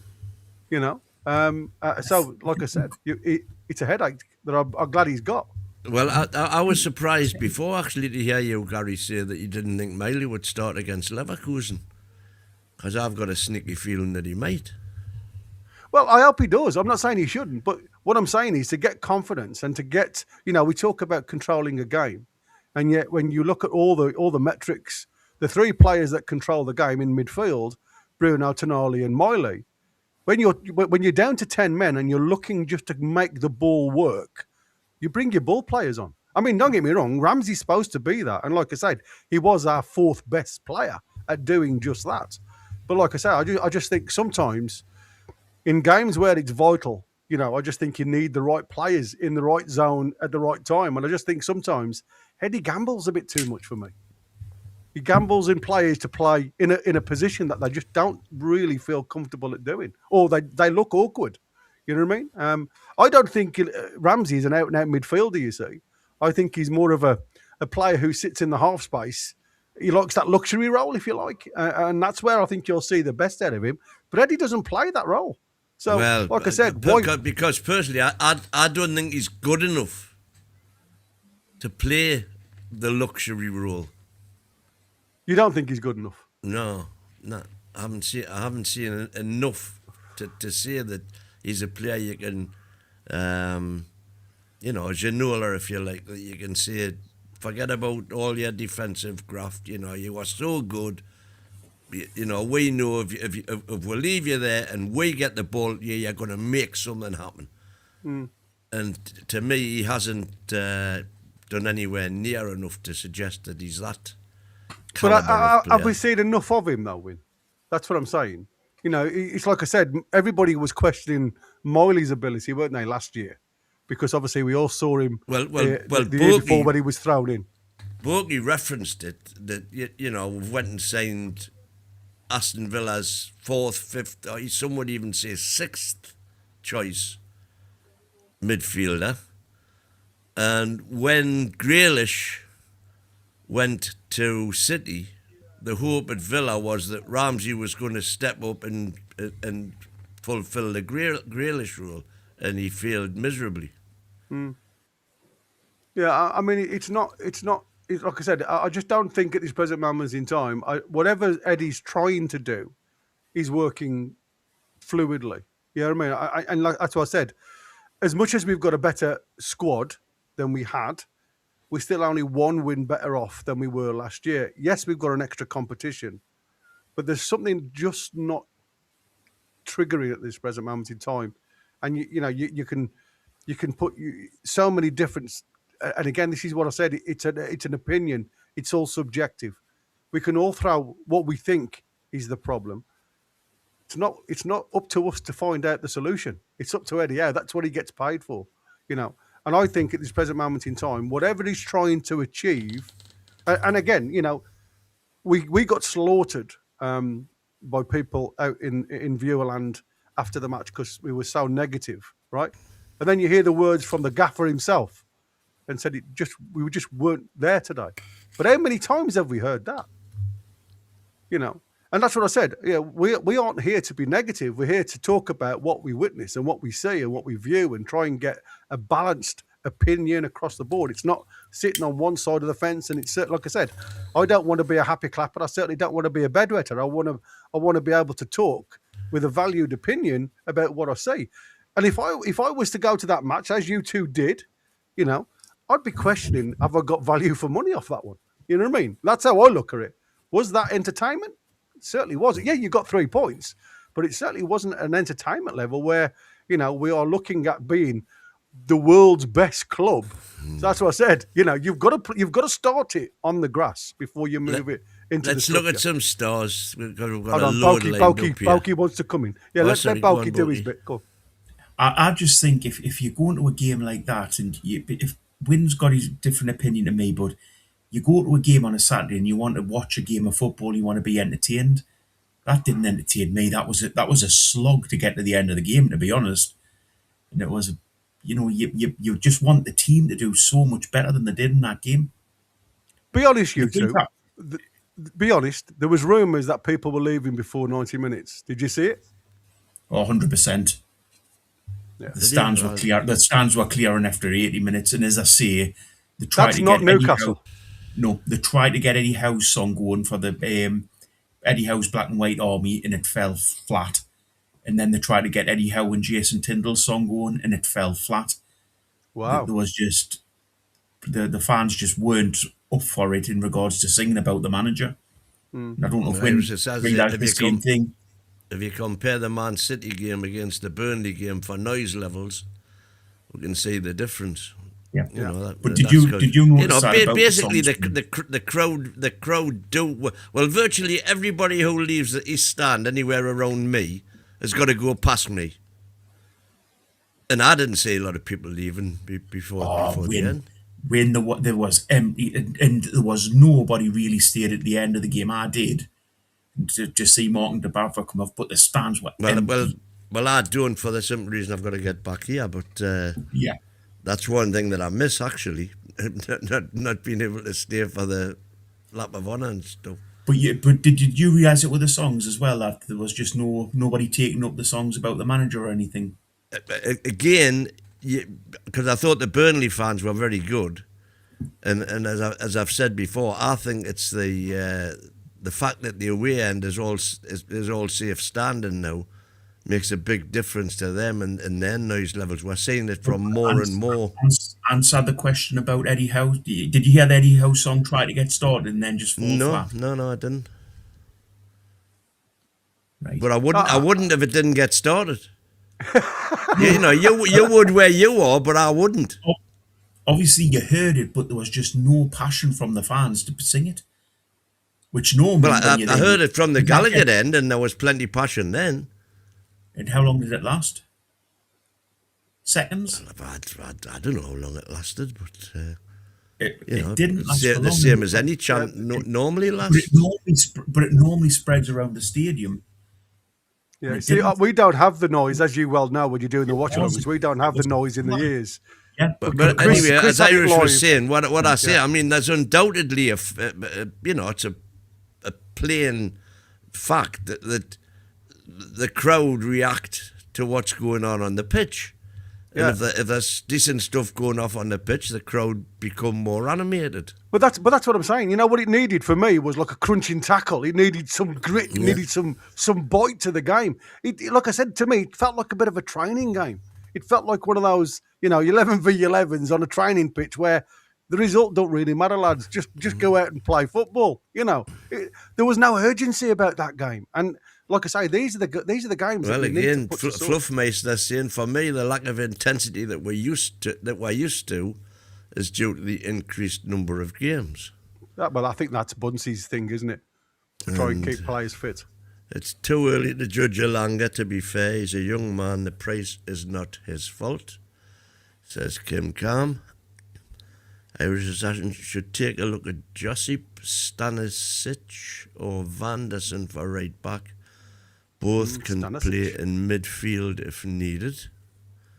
Never heard of either of those, to be perfectly honest. Stanisic is a good player. Elanga has zero close control of the ball. The ball doesn't stick to his feet like the ball would stick to the likes of Bruno. I agree with that. Bogey, you say we could afford it and we might have to sell a player because of it. But all the bedwetters give Howe and Staveley hate about selling Anderson and Minty. Can't have it both ways, bud. And UFC truth question, Gary, if we can sign Keith Schmidt for 30 million, we finally have the creative centre made for real. Well, as we've already dealt with that one. I think it looks as though it's a no-go because he's asking for guaranteed minutes. Yeah, Newcastle have turned the back on him. Question for Wayne, why did we... Win, did we bring in 250 million worth of players and only 2 points better than last season? So that's what I said. We won. The key word being better. Yeah. Oh, okay. That's it then. Maley will have seen what happened with Elliot Anderson and might consider his options if he isn't playing regularly. But he shouldn't expect to play regularly for a team. But shouldn't he expect to play regularly for a team in 4 competitions? And I think he will do. Like I say, I think it's criminal if he doesn't, because like I say, if you look at, again, I know sometimes you have to watch it with your eyes. And again, it's a player who's been tasked to play several positions, remember? It's not a player who comes on and the likes of Tonali and Bruno that just literally play in that centre zone. Sometimes Bruno does get tasked to play left side or right side, mainly right side if you like. We've tried Miley on the left of the midfield, doesn't work. I mean, we tried him at right back. I mean, remember? I mean, it's the poor kid. That's what I'm saying. You know, we are. When you look at metrics, these metrics only look at your playing minutes. They don't look at the position that you've been tasked to play for. So you're absolutely right. You can't just rely on statistics and metrics alone. You have to watch the games, and that's why sometimes I go back to watch the games so I can balance what I've seen with what I can see on a bit of paper. And sometimes I still can't see it. Does that make sense? It's like Elanga. At the minute, sits number 2, I think, on progressive carries with the ball. And I'm thinking, well, I haven't seen that. Where are they getting these figures from? Yeah, where are they getting these figures from? But it's true. What they're looking at, they're calculating the amount of yards that the kid's running with. You might not have the ball under control, but he's running into a progressive area, and he may get a touch on the ball before he loses it. But I mean, like I say, I haven't seen anything positive. Aaron Kant, Burner's a good centre-back. The issue is when the manager plays him for his height and physicality, yet there's stats out there which say he's lost 50% of his aerial duels. Don't think I've ever seen him losing 50%, but never mind. It's okay saying we are in better position than last year, but our early fixtures were against the bigger teams last year. So this year we've played Liverpool, Arsenal, Man City. Who were the bigger teams we played last year? Ooh. You're frowning when that was a fighting face, that was. Poole were first in the league, spent 500 million, and now sit where they are, indeed. Indeed, yeah, it's a good one. But again, it comes to, you only got to lose your gaffer, and sometimes it can all go nasty. John Brown Borky, we lost Isaac, our CEO and director of football before the season started, and no striker for the first 5 games. God, you're so negative. Jesus, doesn't he play for? Doesn't he? He plays up front for somebody, doesn't he, Jesus? Does Chris still think Pope is not injured? Because that was a red hot one. That was a classic one. That was. He's a liar. And who was right again? The mighty win. It probably wasn't a good thing for us that Burnley went down to 10 men. We totally switched off second half, which probably wouldn't have happened otherwise. Yeah. Question for Win. Is Eddie building a squad for the future or building a squad to fit Dan Burn in every game? Well, obviously he's building a squad to fit Dan Burn in every game. Of course. And why wouldn't he? Yeah. Like I said, even Boki's brother turned up for a trial the weekend. He's 6'6". He wanted to play left back. So that's brilliant. All the stars for now. I'll get and do some more now. Yeah, I mean, to be fair, I'm hoping Chris, because like I say, the lads over the pond, do seem to get any of the confidentials free of charge. So I'm hoping Chris has got something with what's happening over in America. At this, I mean, I know Craig Hope has been out in the town of New York, in the city of New York, and made a statement, 15 minutes long. So unless you've got that, I haven't seen. No, apparently he's got an hour and a half video out. That's what I'm saying. But you've got to be a member of it, haven't you? The confidentials. You've got to be a member, yeah. Exactly. Alfonso Davies for right back. Let's forget the T.A.M covering. Oh, look at him here. Irish is coming up with some big names. Andrea. Ooh. I don't know whether you want Andrea in. Cambioso. Ooh, look at you, lad.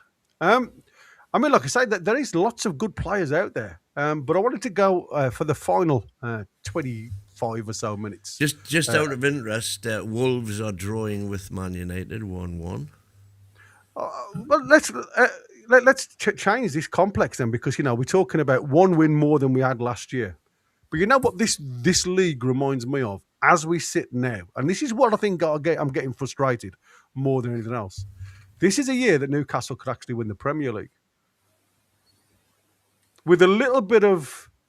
This reminds me of Leicester, the Leicester year. Margins. Leicester season. I was just going to say. Because they had everybody else beating everybody else, which made them just keep going. But it was consistency. What Newcastle have lacked this year, like I said, you put those 11 points onto our tally, and we're at top. You're joint top now. Yep. So all of a sudden, it's a totally different. That's how bad the season is. But what I'm saying is, Win, it is how bad it is, because if we had consistency, you could be at the top now and being a Leicester. I mean, who would have? Would you not rather have the Premier League I'm saying is, trophy? That's how far we are away. And now we've got Wissa back, and we're full-backs back. Let's see where we go from here. So, Win, who's to blame for we're losing them 11 points? The players, obviously, for making individual errors. So it's all down to the players. Yep. Nothing to do with substitutions. Nothing to do with tactics. All down to the players. Yeah, can Eddie Howe stop 3 central defenders putting their foot out the way to block an equaliser? No. I didn't mention Eddie Howe. I just say, is it all down to the players? You don't need to. You don't need to. Everybody knows your agenda.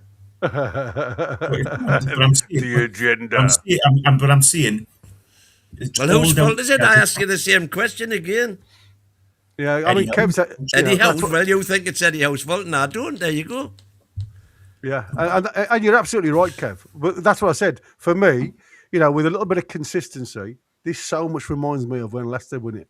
And I think everybody wrote the dream off, if you like, and if you think about the Amanda Staveley conversation that she was having with Simon Jordan when she said, like, after 5 years, I want us to be competing for the Premier League.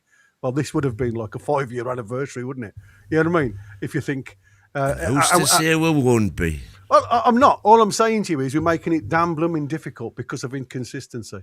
And I think, like I say, even the likes of Boki, Jeffo, Tiger would certainly be on board if we were top of the league. Go on, Wolves. Get one more so I can watch fan reaction for a giggle. Like I said, I'll tell you something now. Fan reaction, you talk about fan reaction. Anfield agenda, right? Did you see it when Arnie Slot said about Jacob Murphy? Did you see that? What exactly did Slot say about Murphy? Well, we he need said, to go back for the we haven't got a player like Jacob Murphy. And he was like, Anfield agenda was going absolutely mental. You've got more Salah instead. Yeah. Let me think about this. Shall we swap? He ain't happy now. Shall we swap? Yeah. Oh, absolutely, mate. Oh, it made me laugh. Honest to God, some of the comments that this guy's coming out with. If they want to swap Murphy for Salah, quite happily do that in January. Absolutely, mate. Let's go for it. I'll be all over that. Yeah. Let's go for it. So again, like I say, last 25 minutes or so. So let's go off the pitch then. We've seen the big dream. We've heard it come out of the mouth of Hopkinson. He's made no secret of this global brand that he wants to build. With these, apparently, he's got something in mind for him to obviously come out and state that.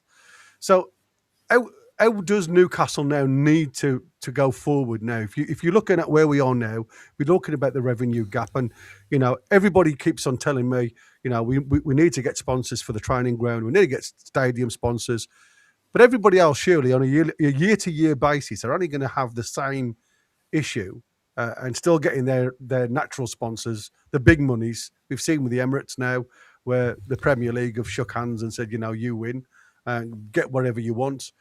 They're still going to be miles ahead of us, even in 5 years' time. So how do you think David Hopkinson can bridge the gap in the short term just to get money, the monetary value to get us the team that Eddie Howe can succeed with? I mean, what is it for you guys? What have I missed there? You're saying the Premier League have shook hands with Arsenal? With Man City. Sorry, did I say the Emirates? The Etihad. The Etihad, with their sponsorship deal. But it'll be the same for anybody else with these big sponsors. That's what I'm trying to say. They're still going to get that sponsor year in, year out. And if Arsenal do become, which they should, with the money that they've spent and the team that they've built over the few years, they should win the Premier League this year. They are the strongest side that I've seen in the Premier League, even though they lost to Aston Villa, who did take the game to them. I do think there's enough within them to go on and win this league. But for me, it's a case of... I think Arsenal are going to fall like a pack of cards, like they always do. You think they're going to bottle job it again? Yeah. Well, that's going to be an interesting one if they do, because like I say, I think that will be the end of Arteta, if I'm honest with you. Yeah. I think what we need to do, Gary, is start just not going with where we've been, where we're goody two-shoes about everything money-wise. Let's just go for it. Let's spend money. Let's overspend if we have to, and see what the Premier League do to it. Yeah. There you go. That's what I've got it. Worst that can happen. Foxy and me are on the same wavelength here. Partnerships. I think that is the way forward, and go into an area what that doesn't affect certainly. Europe. Yeah, South American academies and stuff like that, and African academies. I totally agree with that one, Foxy. Go for the dark arts and let's just get Eddie the money. So let's do the stadium shit sponsor where PIF let's go for the training ground sponsor. Let's go for training top sponsors, and let's get as much money as we can, because Premier League have signed up Man City now, so they can't disagree with us doing that sort of thing. Well, they can, because that's what they stipulated, wasn't it? It was okay for Man City, but nobody else. That's what they stipulated in the rule. But if we do it, that was the findings. That was the findings, yeah. We can handshake on the Man City because there was so much Man City, because they did it in that time slot. You know, when we were saying we should do it now. Yeah, that's why they shook hands, was because there was far too many obstacles that Man City could keep going, and they know they'd got the money to go through these legal battles and things like that, and there was far too many grey areas that the Premier League could not win because there wasn't an answer for it. So that's what they said. We'll allow this, but that's it. There's nobody else getting this. But let's do it, and then use the argument that you did it for Man City. Exactly. There's a gaping hole there in the fence, isn't there? Yeah, 100%. And if that goes to the sport of arbitration or whatever it is, the governing body, we've got a why do you think nobody else has done it? If it was there, it could well be because nobody else has got ready-made sponsors up their sleeve. Maybe we haven't. Well, yeah. I mean, we all talk about Aramco. We are all. Well, I've been of the opinion that we will get Saudi sponsorship from likes of Aramco and Saudi Telecom and whatnot, way beyond what actual market value would dictate, because PIF see it as a way of financing the club to the extent that they want to. I mean, So listen, I could be wrong at that. I mean, that's how I read it. Said it. Yeah, I mean, I could be totally wrong. I could be totally wrong at what I've just said, but that's the way I read it. It seemed to be as though they'd agreed with Man City, but they drew a line in the sand to say that no other club can do this and achieve that Right. goal. So what I'm saying, if that is the case, then we just do it and say, right. Yeah, let's go through the courts. Try and stop us. We are going to take you through the courts as well. But the likes of the stadium, why the hell is it still? Why haven't we got a stadium sponsor? Why isn't the stadium named something else? You know, everybody loves St James's Park. Don't get us wrong, and it'll always be St James's Park to the fans. Yeah. But what it's called, really, it doesn't make any difference. As long as all the money's piled in. If somebody's going to give me 100 million quid, thank you very much. Exactly. Call it what you want. You've got Champions League this season. We're in all 4 competitions, as we keep saying. You know, sell the name of the stadium to a massive sponsor and use that money to pile into the club.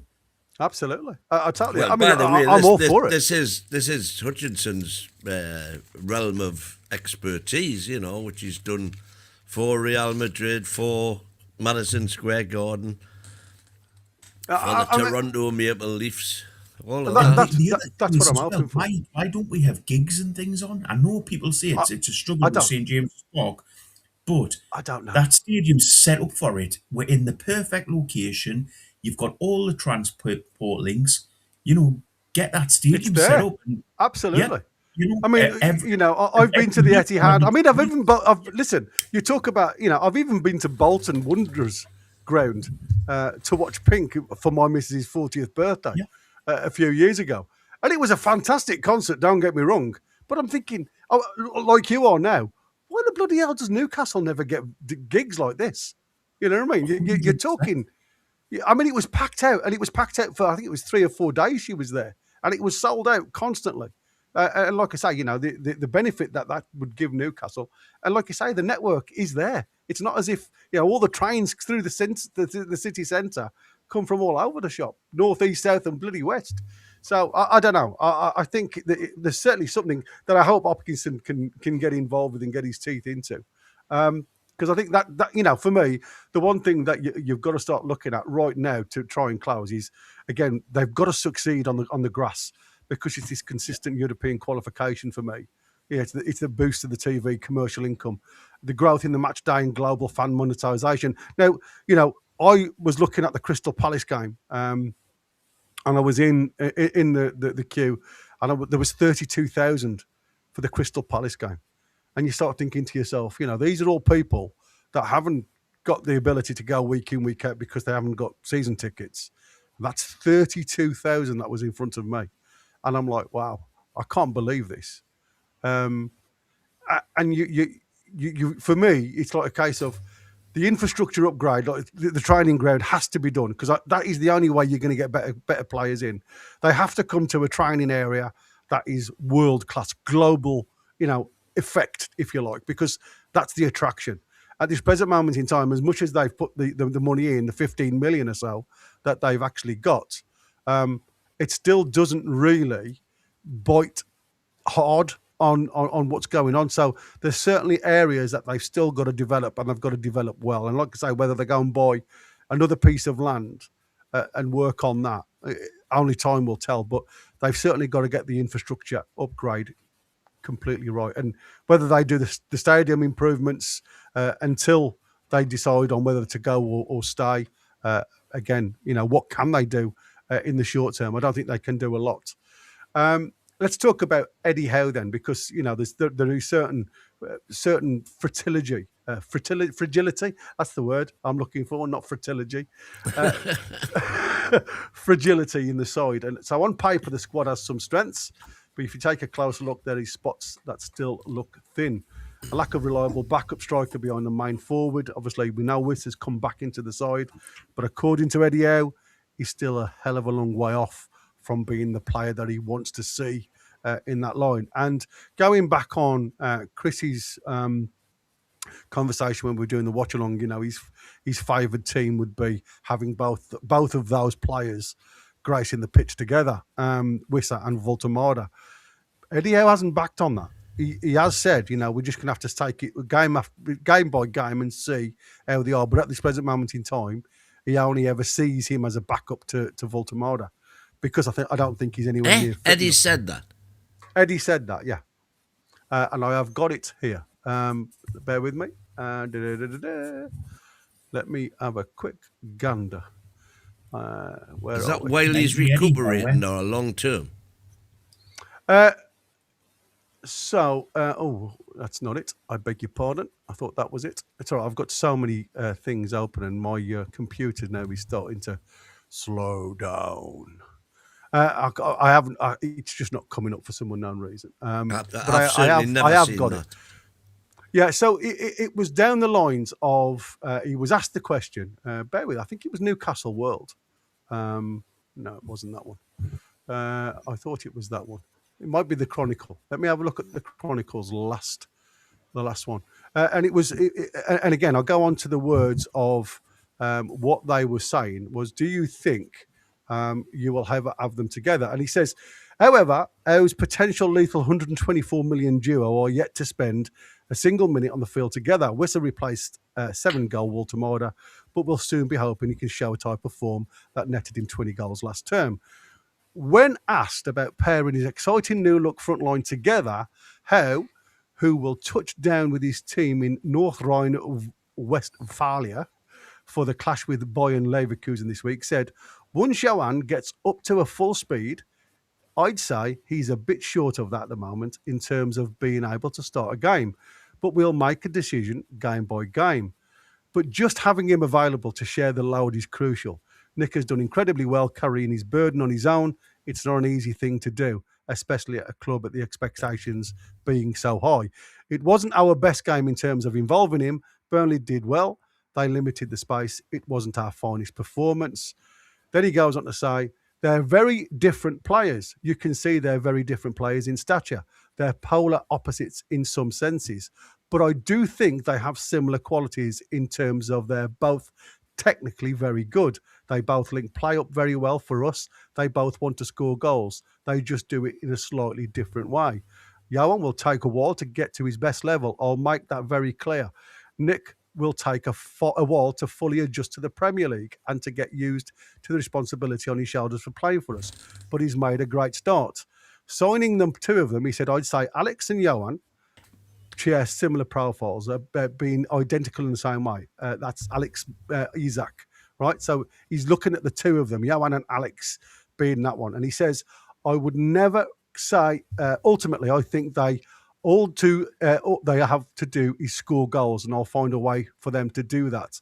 We're going to have to work hard with both players to make that happen on a consistent basis. But I will take it game by game to see what happens and materialises. So there you go.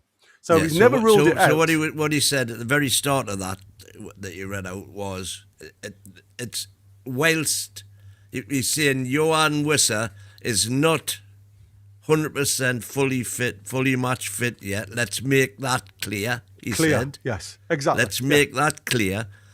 And whilst that is the case, he'll come on to replace Voltemada.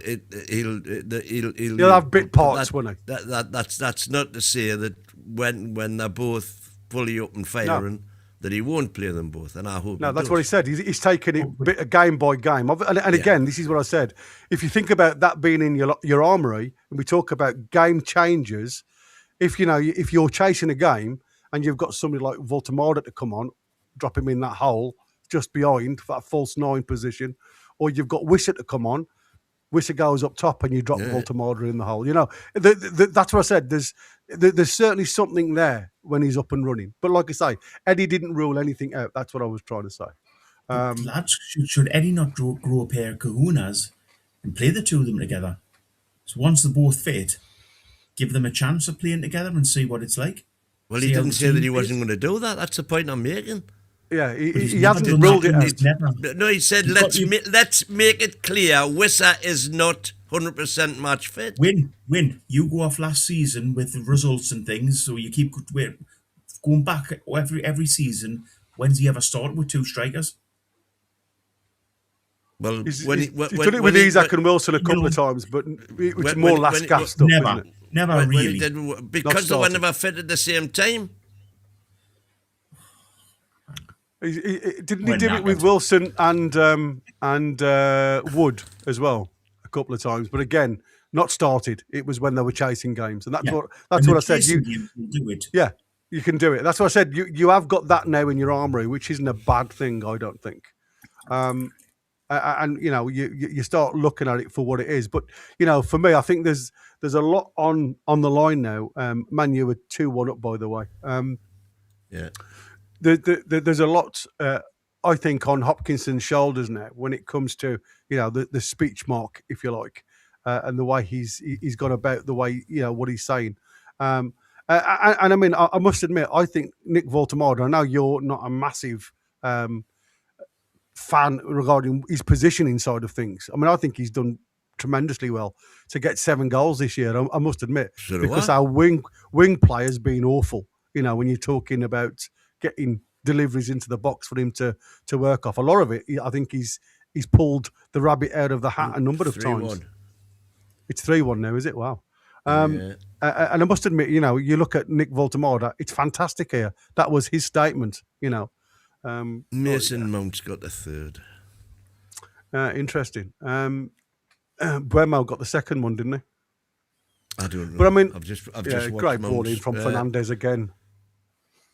Let's do a few of these chats. We've got Graham Nickel in the building. Kev Bell, I'd take a draw against the Scum on Sunday, but looking at us currently compared to them, I can't see it happening, sadly. One thing that I'm taking a little bit of comfort from with Sunderland is, of course, they've got the 7 players who are going off to AFCON. None of them, I don't believe, will want to get injured to scupper their chances of going. So there is that, but I think there's going to be a lot of emphasis on the derby. They might be a bit reticent. For me, and this is another reason why if Miley doesn't start against Leverkusen, could you be keeping him for the Mackles, because he knows that Miley will understand exactly what that game means. John Brown is I've just had some breaking news, guys. 2 seconds. Team Talk and Graham Bailey reporting this evening. Sources close to the Etihad say Man City will make a bid of around £65 million, possibly include add-ons for Tino Livramento in January as they look to bolster their defence. Pep Guardiola wants a long-term and fresh option at right back and sees Livramento as a complete package. Homegrown athletic, capable of inverting into midfield and comfortable in possession. There you go. Just coming. 65 million. Get on your bike. For me, the only thing Eddie Howe has got wrong is stupid substitutions that try and kill a game, but in fact invite the opposition on attack. Invite the opposition on. Attack is the best form of defence, says John Brown. It is part of Eddie's job to get the substitutions right. That's a massive part of the coach's job to get. And he never does. He very, very rarely does anything in game that's right. His game management is poor, which I've said a million times. 100%. One thing which stood out for me on Saturday was that we're not getting enough midfielders into the box to support Voltemade. He often looked a bit isolated. And Aaron Kane said, Leverkusen is so important. We need 2 wins to guarantee top 8 and a decent draw. Well, we don't even need a decent draw. We'll get 2 wins, that'll do it. We need the momentum to go into the game on Sunday versus the Mackhams. Indeed, go full strength on Wednesday and rest Volta Messi for the Mackhams, I assume you're saying. Oof, that's a big call. You can That's a bet big your game to be resting players, I'll tell you. We'll play we'll put 110% in. We have to match them and more. The old famous 110%. Oh, yes. Having played twice already that week and travelling, with Sunderland having just trained for the week, it's going to be hard. Yeah, but we're only in Europe. I was going to say, that's not for win is Eddie, but I've done that one. Is Eddie? He's obviously he's building a squad so he can fit Dan Burn in. That goes without saying that. I mean, if they were travelling to the other side of Europe, then I'd say yes, there's a potential because weather and everything else can change dramatic. But Germany, it's like it's a couple of hours. It's not really, and the way these guys fly now, it's like a bus ride down to I'm going to say Manchester or whatever. Manchester, yeah, exactly. Yeah, do you know that's it for the super chats. Super. Do you know what as well? With Byrne, there's no problem with playing him at centre back. He's a great centre back. He's a good player there. It's just when he moves him to left back, and if he does that against the Mackhams, and we lose, he's in big trouble. He cannot play Byrne against the Mackhams at left back. Play him at centre back. I've got no problem at all with that. He's a great player there, but he cannot take a chance and play him at left back against them. Yeah.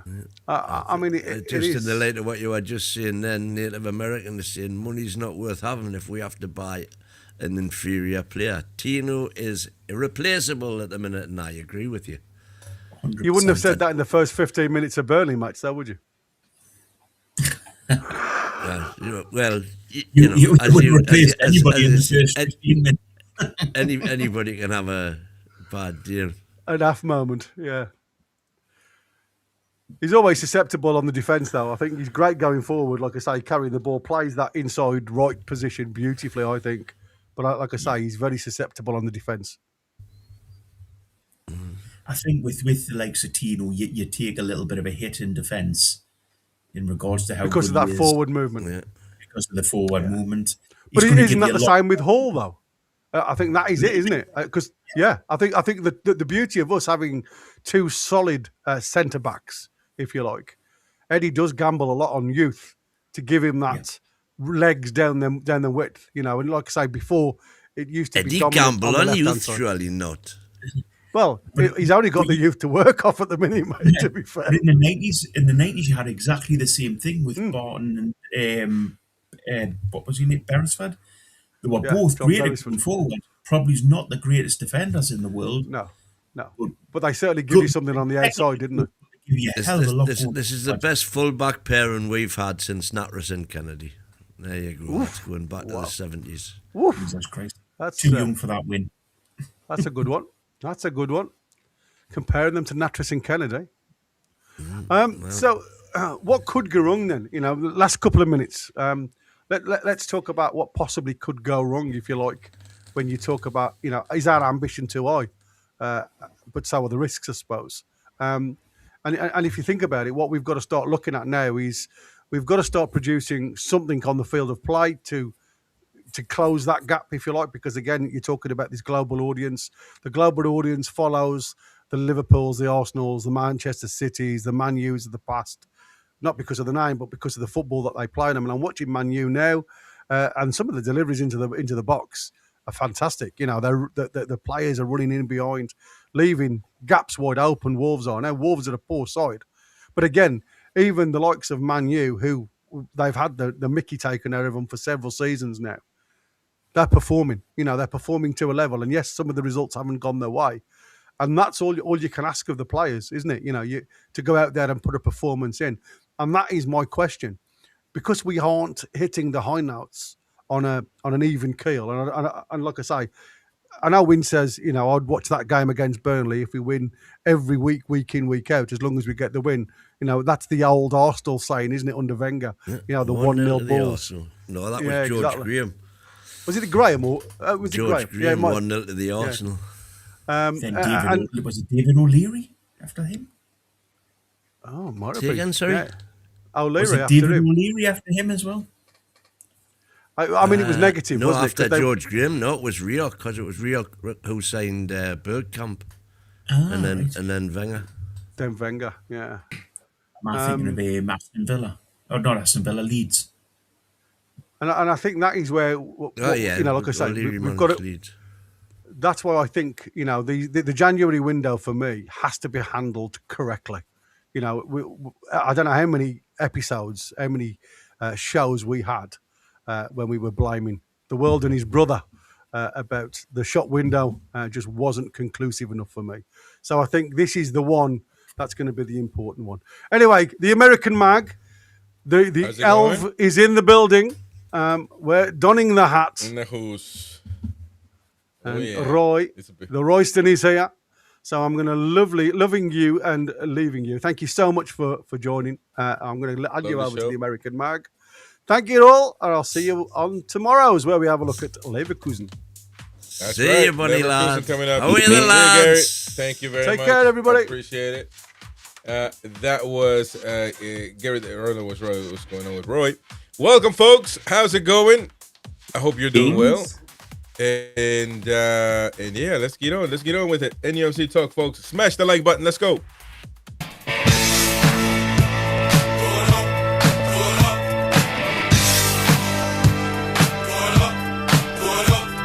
You are listening to NUFC Talk Radio, the voice of the Toon Army. Live daily on the website, on YouTube, and on every online radio directory. NUFC Talk, the voice of the Toon Army.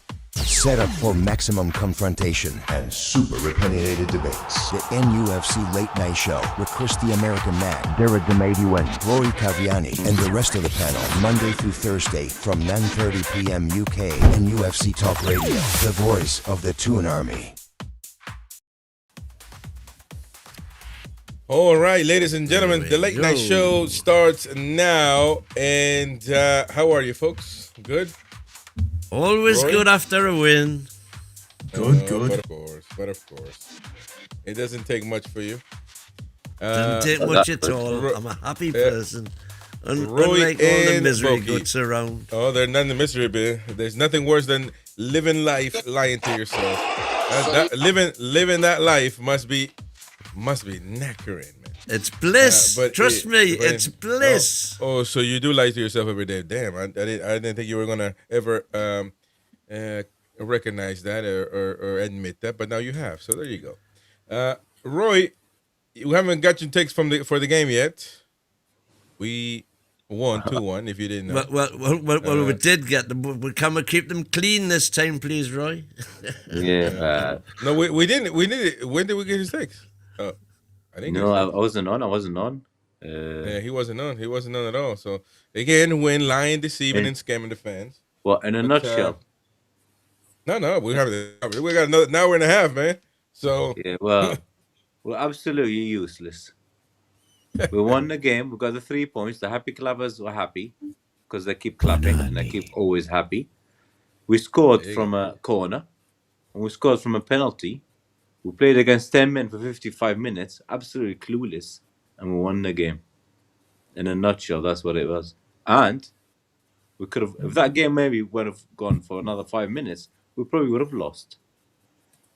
And thank God for that final whistle when that guy missed the ball by a couple of yards. Because he would have tapped that ball in. So, yeah, man, that was criminal. Same mistakes. Eddie gets away with it. We won the game. But people keep clapping, mate. You keep clapping. And it's like a fraud, man. It's absolute fraud. What's happening? I've no idea, mate. Anybody who's happy with that performance needs to give his head a wobble and go and get lessons in football. It was absolute. It was atrocious, man. Atrocious. Dubravka wasn't really tested. A couple of shots from outside the box. That's it. 10 men, 55 minutes. Remember we played Villa, and they had 10 men for 25 minutes, or almost 30 minutes, or something. Same. We're just useless, man. We're just useless. We got away with it. Won the goal from Bruno and a penalty from a stupid defender, and we did nothing. And you'd think a normal team playing at home, 2-0 up, would finish the second bottom team off. But Eddie Howe style. And you have to go in the last 5 minutes and poop yourself, because I'm keeping it clean. So we sit and poop ourselves against 10 men, and thank goodness that the final whistle came. Yeah. So, I'm happy with the 3 points. That's it. Nothing else. And how long is that going to keep happening? That's basically the same as me. I'm happy with the 3 points. But it's the nothing else that bothers me, because the 3 points is damned important. We got lucky. Anyway. I think we were lucky. We were just lucky. That Bruno goal happens once in a million. No? First time in my lifetime I've seen a goal like this. And then The first dodgy time ever penalty. for Newcastle. A dodgy penalty. No, dodgy, like, we got lucky. The idiot just went and put his hands up. Well, but and how did they score? It was stupid from us as well. Yeah, it's Right, Burnley, dodgy man. They're both penalty. idiots. Yeah, but you know what it is, Wayne? Yeah, but It's two idiot defenders, low quality, badly coached players. Both of them. What the hell's going on here? So I'm trying to put a snowman in my hat, man, but it's not working. you can't.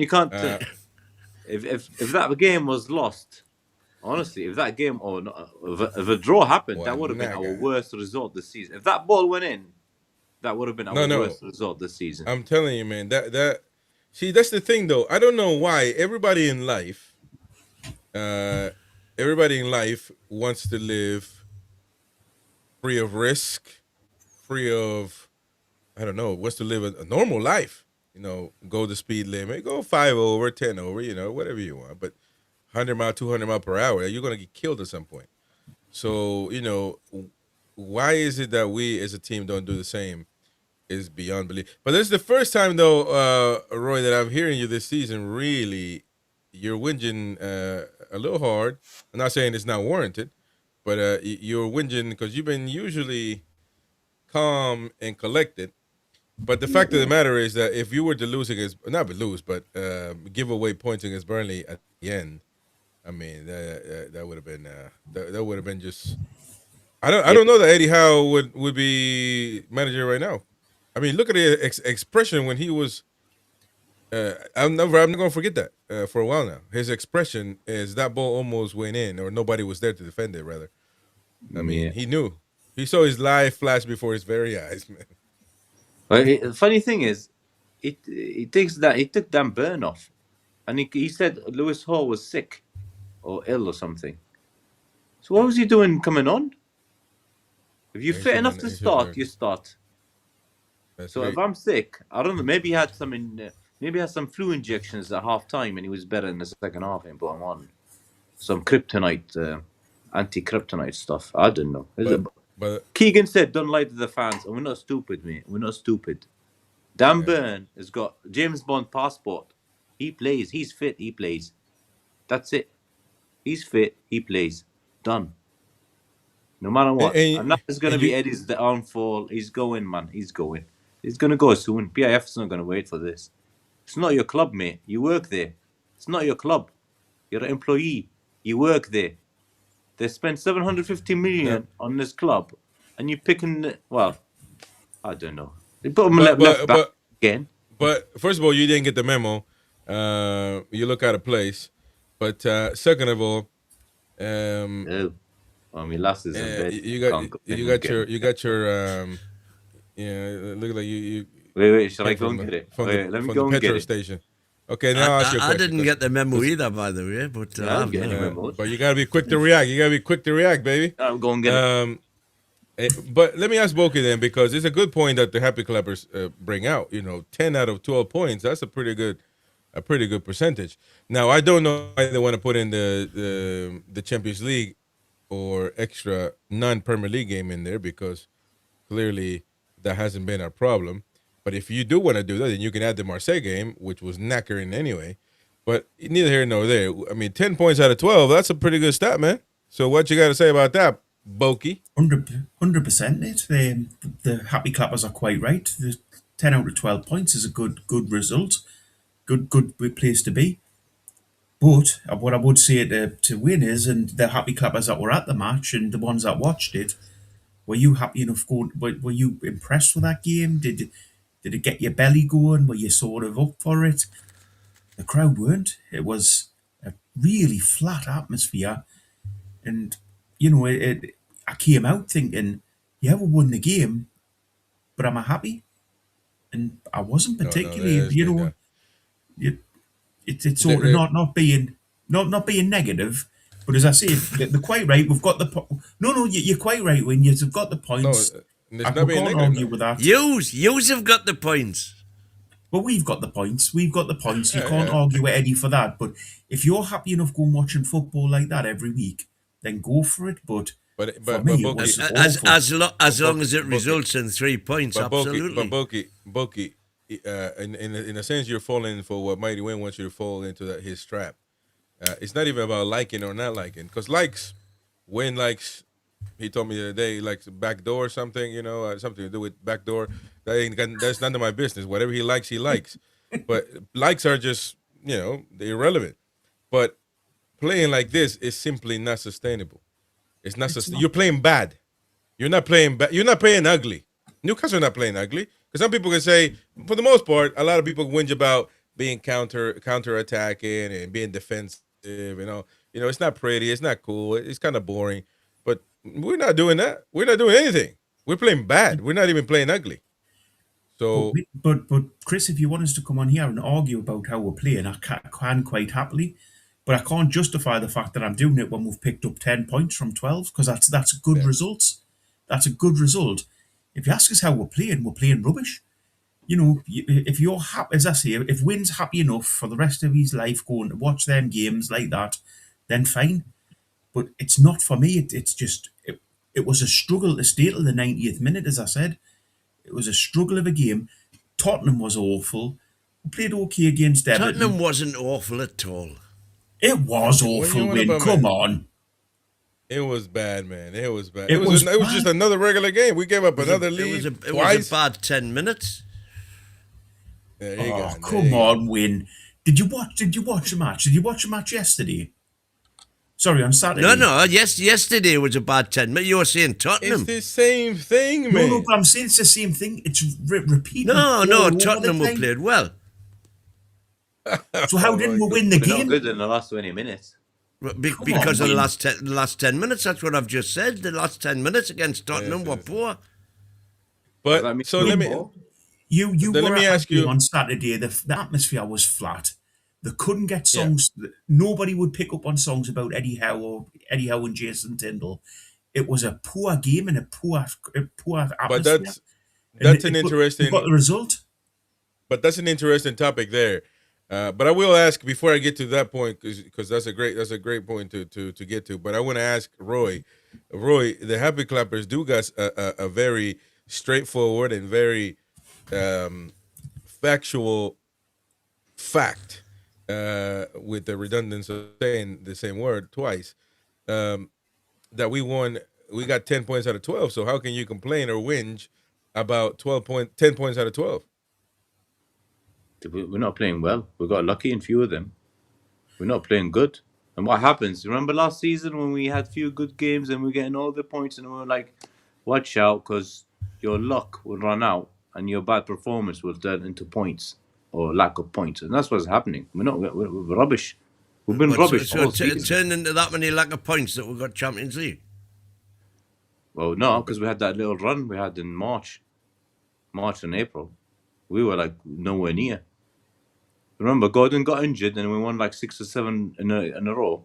We got like, 17 or 18 points or something in a row. Which never happens normally. And it's not going to happen this season. And then who did we beat? How are you so sure it'll not happen this season, like? Because we're not consistent. We're not good enough. It's not going to happen. Let's see, because this is exactly what you were saying last season at the same time when we were 5-5-5. But you were saying exactly the same thing last season. What we need to start doing now is you keep these points tallies up. No, you keep these point tallies up that were hard last season, and see where we are towards the end of December, where we were last season. Well, the table will tell you that. Up to this point.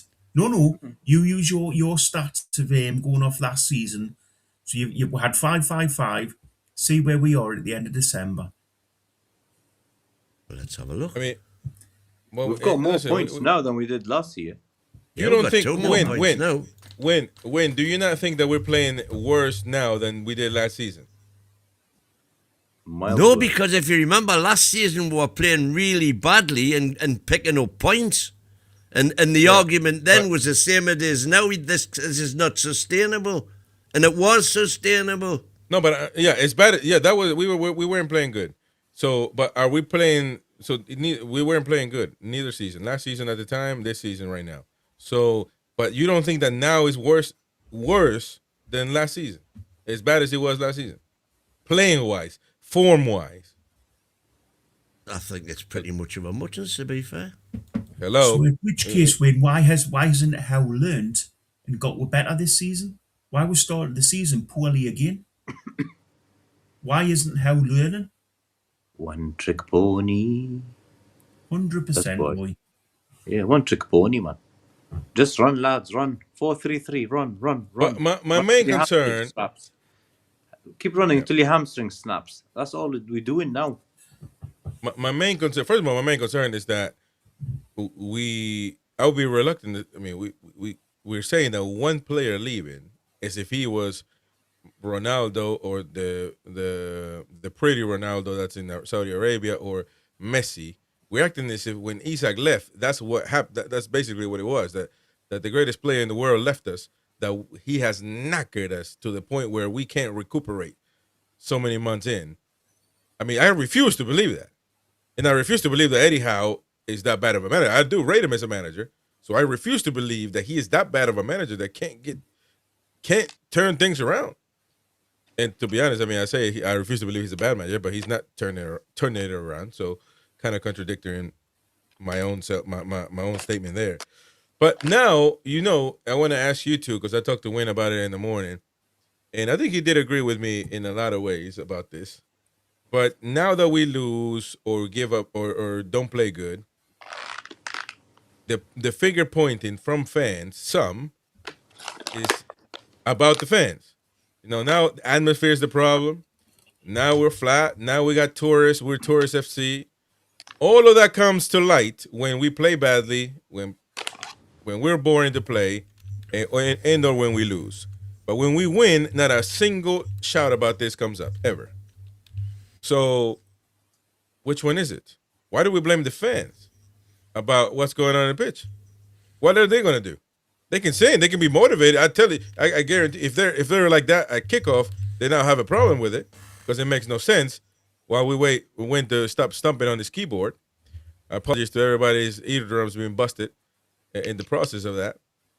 But I mean, after watching that, I was watching fans on the camera. I had to look at myself for a second and say, man, this is unbelievable. I cannot believe I'm this bored to watch Newcastle win 2-0 at the time. So why are we blaming the fans all of a sudden? Why is it fans' fault? Yeah. I was at the game and it was a real struggle to get through that game. It was rubbish throughout. And we won, and Win's right on that side, we won. But it was a struggle to get through. And this thing that Win has about fans from outside the area, to be fair, I'm absolutely disgusted with. I just think with fans, all fans are exactly, can't speak, so that's good. All fans are exactly the same. A fan supports Newcastle United.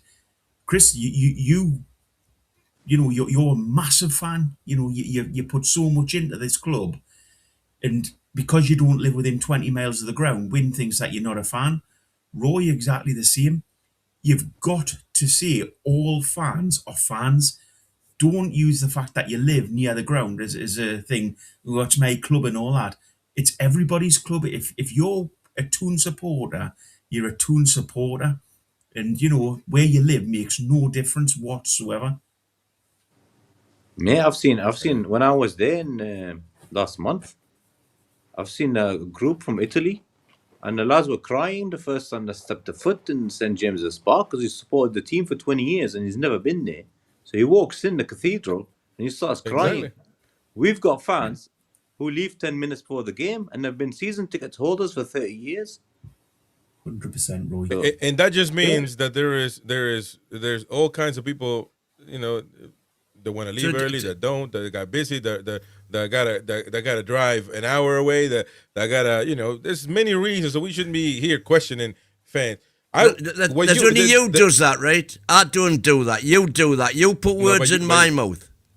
So when you say, for example, match-going fans back Eddie. Match-going fans, I will say, because they are the fans that I can interview, that I can talk to. That's right. But listen, when we're arguing about something and you come up with, it's all online, it's all on social media, because match-going fans back Eddie, what does that mean? That's exactly what it does mean. What does it mean? Explain. To the best of my... Bogey was there on Saturday with me in the pub, full of 100 people. So what does that mean? But anyway, to answer Bogey's question, on the 31st of December 2024, so 12 months ago, on the 31st of December, Newcastle had 32 points. So we're 10 points short of that. And they played at that stage 19 games. So we need another 10 from 12. You're deflecting from what we've been discussing. Every fan who ever supports Newcastle United are exactly the same. He ain't going to talk about it. No, he doesn't want to. Because I'll talk about it all day. I want as many fans as I can get for Newcastle United. Except when you don't agree with them, and then they're not match-going fans. But actually, your point would be stronger and more valid if you were to say, I've talked to many Newcastle fans today, and all agree that Eddie Howe needs to stay in. And they were like, oh man, Newcastle fans. He says the majority of Newcastle fans want him to stay, so that might mean something. Match-going fans. Alienate. No. All you gotta do is Newcastle fans. All you gotta say is Newcastle fans, because when you put match-going, no, because it's you that then puts the words in my mouth saying that match-going fans are the only fans, which I don't say at all. I hate to wake you up, but match-going fans are not from Mars, man, or Russia. They're from Newcastle for the most part. So for the most part, that's what when you say that, it literally means when you're implying that local fans want them in, therefore that's it. They want them in, and the numpties on social media, they're just online fans. They ain't got a clue. That's not valid. And as Brent was saying the other day, that they don't represent the views of match-going fans. And what does that mean? Which is absolutely true. And why would you bring that up? There was four was sitting around the table on Saturday. Me, my brother, you and Colin. Then his cousin came in. But out of them four, two who wanted Eddie out. Who was the two? Me, my brother. No, your brother asked your brother directly and he said he didn't. No, you're kidding. Me brother's a bigger Eddie Howe person than me. well, he didn't say that to me. Listen, I tell you what, I just get him on. Get your brother. I'll get my brother on video seeing Eddie out because he's and my nephew who normally goes to the match is also Eddie out, so I'll get the two of them. But when you get one of the greatest things we ever did was bringing up the phone line, because when you bring up the phone line, all kinds of fans calling. Well, at this moment, only in the UK, a lot of them from Newcastle call in, and you've heard many postmen say, that Eddie Howe needs to go. Some say Eddie Howe needs to stay. All kinds of it's very divided. And then no, it's not. It is very divided. It is very divided. Aside from who was said Eddie out of all the people that have phoned in? I'm saying all the people. There hadn't been that many up to date. There's been a lot you of name people one throughout since we had the phone line. There's been many people. Out. I'm just criticizing there you him, go. And I'm hoping exactly. And that all of a sudden means that you want Eddie Howe out for some reason, because I'm not Wynn is fixated. I'm saying Wynn does that because he lives for is Eddie in or Eddie out. No, not at all. I haven't even mentioned Eddie Howe and Eddie in. You're the one asking people around about that. I've never told you go ask people. You do it on your own. I don't know why. Absolutely, because I want to prove to myself that I'm not an idiot. That what I feel is the feeling of the match going public. And why does match going public matter? Why do you have to put the match going? Why does it matter? Because it's only the match going public that'll change things. Because if the crowd turn, then he will be out. Just like that. You wait until just 10,000 members from international fans cancel their membership, and you see how important they are. Wait until they stop watching from international from outside of England. They stop watching the games, and you'll see how important they are and how quickly things turn around. Just wait till Sunday. Ask lads if they want Eddie Howe out at the start of a game. Nobody's going to do it because they're going for the match. Who does that for a match day? Nobody's going to do it on the match day. So you're quite right. You could go around and interview everybody. Nobody's going to say, "Oh, we want Eddie Howe out," because they're going to the match and they want to win. You do it as a proper survey outside the ground. You do it as a if I was on the other side of the fence, it wouldn't stop. If somebody asked me, it wouldn't stop me saying I want him out. But the problem here is now we're talking again. We're going talking about the fans. The atmosphere is lacking. They're tourist FC. All of this going on now. Who said that tourist FC? Certainly not me, because I think I'm not talking about you. So why are you making yourself? The percentage of tourist fans in that stadium on a league day is, and when I say tourist fans, I mean the percentage of non-season ticket holders is so minuscule it would have no effect whatsoever. So why was the atmosphere so bad on Saturday, Win? Because the football was crap. Exactly. And whose fault's that? It was the team for not well. playing good football.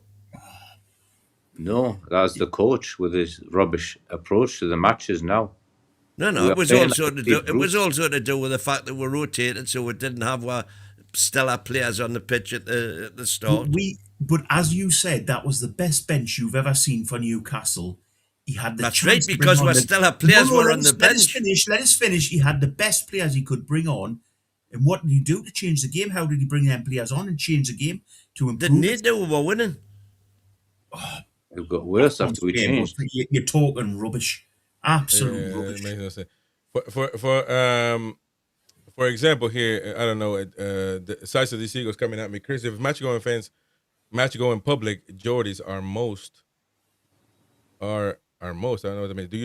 Why do you try and talk like a Geordie? First of all, I don't act like a Geordie, try to act like a Geordie. I may say a few words here and there because we're in the same, maybe to try to be funny or to try. I don't act like, don't accuse me of being John Sinclair by any stretch of the imagination. I'm me, the American mag.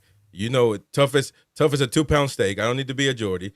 And I've come on here and argue that till the cows come home. I'm very American and proud to be one, red-blooded American. So there you go. To me, it doesn't matter where you're from. It doesn't matter where you're from. All opinions should be welcome and respected and not alienated by other fans. There are a lot of gatekeepers in Newcastle. There's a lot of them. I do believe also there's a lot more welcoming Geordies that welcome Newcastle fans from all over the place. But there are a few that come up and they're gatekeepers. And they call you yank this, yank that. But when they don't even realize that as soon as they bring that up, they lost the argument. There's nothing else to say about about what's going on. So they can't defend. All they do is these gatekeepers. All they do is bring up how you're a fake fan or you don't sound like them. So you're not a fan. You're a fake fan. And instead of arguing why Eddie Howe should be a manager, and to be fair, to win. He brings up a numpty stat, but it's a stat nonetheless. We can argue till the cows come home. He's still wrong about it, but at least he brings up a numpty stat. But he doesn't say yank this, yank that. So there you go. There's one of your countrymen telling me when people that raise their voice, that signals signs of weakness, increases emotions over logic, alienates listeners, and doesn't actually prove a point. In the words of Bishop Desmond Tutu, don't raise your voice, improve your argument. Chris, I don't think anyone who supports Newcastle, Geordie or not, all over the world, is a glory hunter or plastic. Because a plastic will go and support City, Liverpool, Real Madrid, them. We are shit. Who's going to support? Someone from Thailand, Bangkok, is gonna go and say, I'm gonna be a glory hunter, and I'm picking this team, Newcastle. We won't now to me.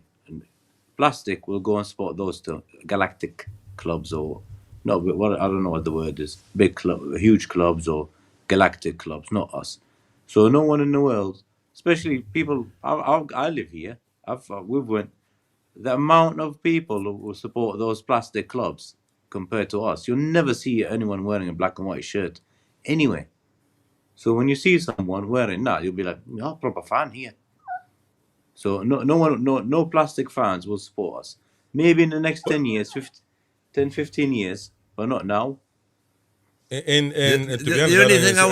only thing I would say about that, Roy, is that an awful lot of the overseas fans that we talked to on a regular basis started supporting the team when Shearer was there. Yeah. So that was when we were. Yeah, but plastic. How way, fans. man? Can we stop all this rubbish about overseas fans and home fans living within 100 miles of the club? All fans are fans. I was born within 5 miles of the club, but I respect people who live 10 miles away, 100 miles away, or thousands of miles away. We're all fans. Let's not try to split ourselves. And are you trying to say I don't respect them all? Well, yeah. Because you're the one that goes around. You couldn't be further from the truth. You're the one Well, that for goes example, around and says home fans or local fans. Yeah, I still don't know if that's not what you mean. If that's not what you mean, that match-going fans' opinion matter more than others. I don't understand why you bring that up because it makes no sense. Because it's only match-going fans that can actually make a difference. That's wrong. That's rubbish. wrong. Absolute That's wrong. Rubbish. If you're talking about the fans, the match-going fans, 50-something odd thousand, and you think that that's how Newcastle United is a rich club, or well, they're all rich really, but to a certain relevance. No, they're rich because of television money. Yeah. Okay then. So who watched television win? England folks as well, which is some. By the way, forget international fans. Some of these gatekeepers. Hate people from London. Forget about international television money as well, because it's washers. No, it ain't. The biggest TV revenue ever earned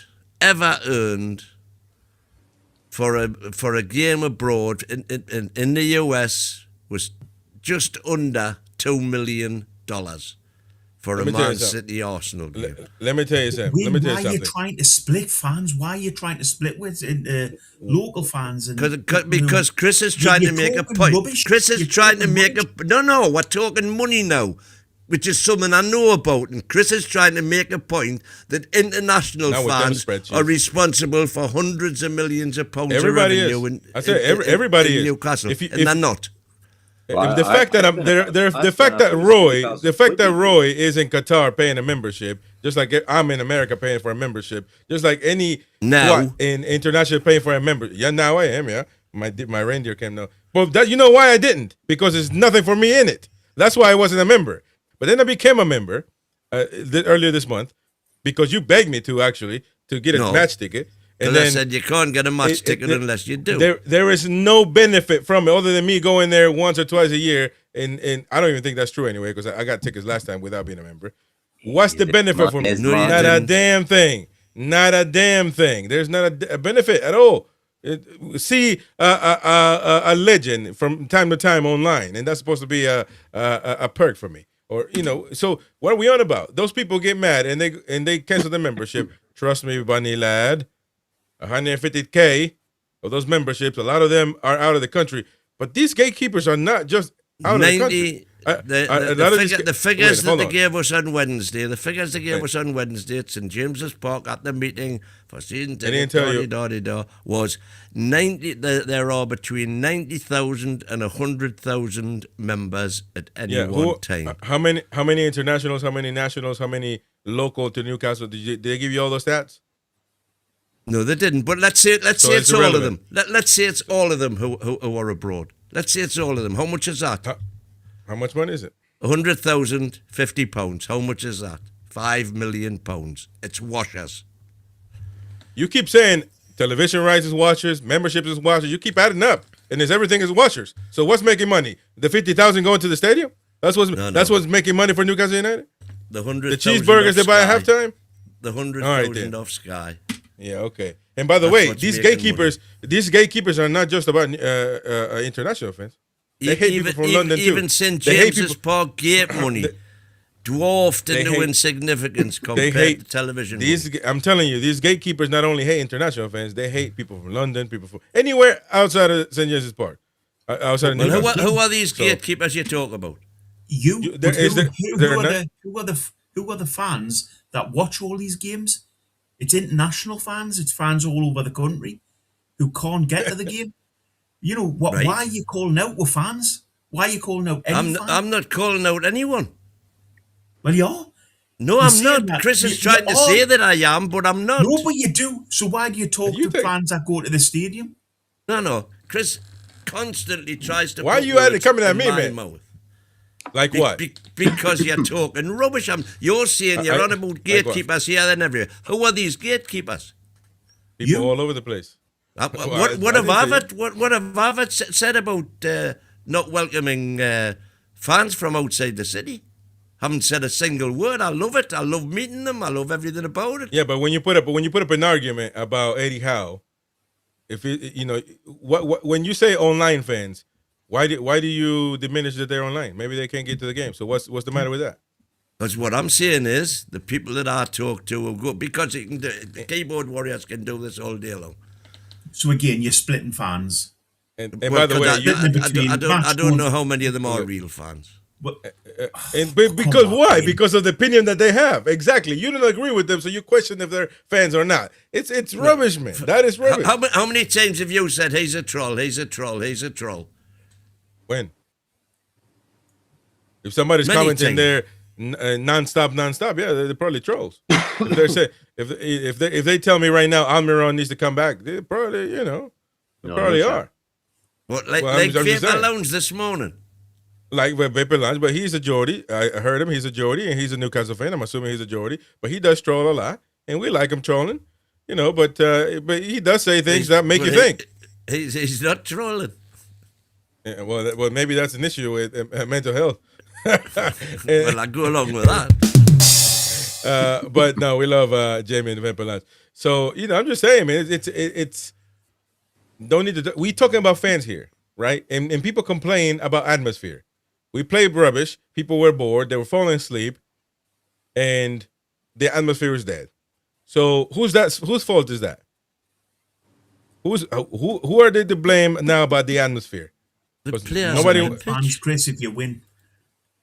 So exactly. I didn't go to the game, and the point of the matter is that it's the players on the pitch that create the atmosphere. And again, I think the fans at the start of the game can get it going, but there has to be something happening on the pitch. We've seen it a million times. The atmosphere can be as flat as a fort, and then suddenly somebody will put in a tackle, and the whole crowd gets railed up, and fired into life because of what's happening on the pitch. Exactly. It's not rocket science. It's how I was saying earlier. I think you tend to agree with me on this one. So I respect that you come to your senses for a couple of seconds. And now we can agree that, but you got the Newcastle Supporters Trust, or Supporters Group, whichever, coming out and saying that the club needs to bring level 7, put Tim and Peter there again, and bring up the riots, the Toon Ultras, and as if that we talk about this, we get fixated on the minute instead of talking about what we need to talk about. Is that once again, for some reason, Eddie Howe is not finding how and what's going on, how to fix it. He's not finding it. He's not finding it because you keep on going. Okay, you do futurism. You think we're going to win 10 games in a row, and that's fine. We still, right now, man, we're playing worse than last season. Playing in form. Because last season, at least we knew what we were doing.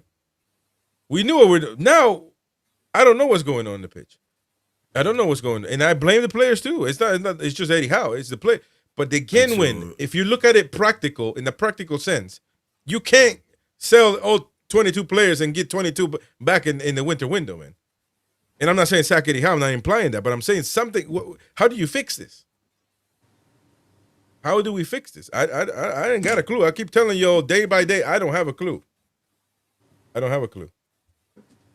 Something that Mighty Win is not man enough to. There's not a lot to fix. It's small margins. As you say, 11 points thrown away this season. We would have been top of the league. There's not a lot to fix. It's not as bad as you're trying to say. We're It's not as better bad. Okay. off than we were last season. So Burnley is one of the worst teams in the league, probably second worst. Wolves is literally trying to be worse. That's why they're the worst team ever in the We Premier League. played them both at home. So we played them both at home. We barely beat them by 1 goal. So Burnley, they got beaten by West Ham, a poor West Ham, 3-2. 3-2. They put 3 past Burnley. Unbelievable. And Burnley scored 2, by the way. Burnley Wolves, 2-3. So I'm seeing they even scored 1 past Man City, but they got beaten 5-1. And we beat Man City. So which one is it? What else is going on here? I mean, I'm looking at Burnley. I'm trying to be a Burnley Talk TV right now, and I'm trying to realize why can't we just forget the score sheet, man. Forget the score sheet. Ain't about the score sheet, man. Why can't we put them away? Sheet. Why do we 10 men? 10 men. Why? We're useless. Yeah, well, Same approach. You know what it is? I will use a different adjectives, but would have finished. And by the way, Win, you're saying it's not as bad as it is, but Eddie Howe is telling you it's pretty bad, and you don't believe him because it is pretty bad. But you just said it's not as bad as I make it think of it. It's small margins away from being perfectly acceptable. It's pretty bad, but it's small margins. Man, how can you put the two together, man? It's insane. Because it's small margins that make it pretty bad. There's lots of reasons for those small margins. And as they get ironed out one by one as the season progresses, we'll see improvements. So would you be happy? Let me ask you. Go on, Bogey, sorry. We will have injuries this season. Yeah. We will have other injuries, yeah? Yeah. And we will have other problems in the team. There will be things happen. Yeah. We'll have suspensions. You're using things as excuses that aren't practical. This is the best squad we've ever had. This is the best squad we've ever had, according to you. Correct. We've had 2 or 3 players out all season. Maybe 4 at the maximum. And we're in the position where we're at. It's not good enough. Simultaneously 3 full-backs and a striker when we're down to 1 striker who missed the first 4 games anyway. 4 players for a season when this is the best squad we've ever had. Yeah. 4 players should be here. Just happened to be in critical position. And we saw against Man City what happened when they came back, when we had them both on the pitch together. And this is what happens when we get them back, 10 points out of 12. All of a sudden, we're better off last season than worse than last season. We've had Europe to contend with. We're still in the cup. Why the doom and gloom? We've just won a match. Don't believe this, man. It's why the doom and gloom? The way it happened. I can't believe you were at that match and have this attitude. That match was awful. That match, it was, as I say, a struggle to get through for a fan. Well, I didn't struggle to get through it. You're saying that for the camera now, man. You're talking for the camera. I didn't struggle to get through any match. It was. So you enjoyed that game. You thought that this is a great game. I'm really enjoying it. And I enjoyed bits of it, the same as I enjoy bits of every game. Oh, mate, beside of the corner. If you enjoy games like that, then you know. Carry on going to match like that. Am I saying I enjoyed the full 90 minutes? No, of course I didn't. But I've told you before, you give me 3 points and I'll go away very happy. Thank you very much. Yeah, but that's a nonsensical question. Everybody will take a win. But that's not, you don't live life like that, man. Again, why can't you apply life listen, to I am perfectly happy to live life like that. Going 100 miles per hour. If we can play crap every game and come away with 3 points, but how do you think? How can you think that's sustainable to play crap every game and win every game? Well, how can you put the two together? You're the one who says it's not sustainable. You're the one who said the same thing at this stage last season, and we proved it was sustainable. We went. It wasn't what do you mean it was sustainable? No, it wasn't. Well, by the it way, was sustainable because we ended up in the Champions League and winning the first trophy in 70 years. No, because everything changed after Toon Army came back. Well, after Eddie realised, I've got a player called Toon Army who's a bit better than Lobster. Everything changed this season after Hall and Livramento came back. And we got 2 strikers. What changed? I want to know what changed. That changed for one game, and then we're back at it, giving up leads because against Spurs. because against Burnley, we're rested Hall for to rotate, so we've got him fit for Leverkusen and for the Mackhams, and we're rested Tenali and we're rested J7.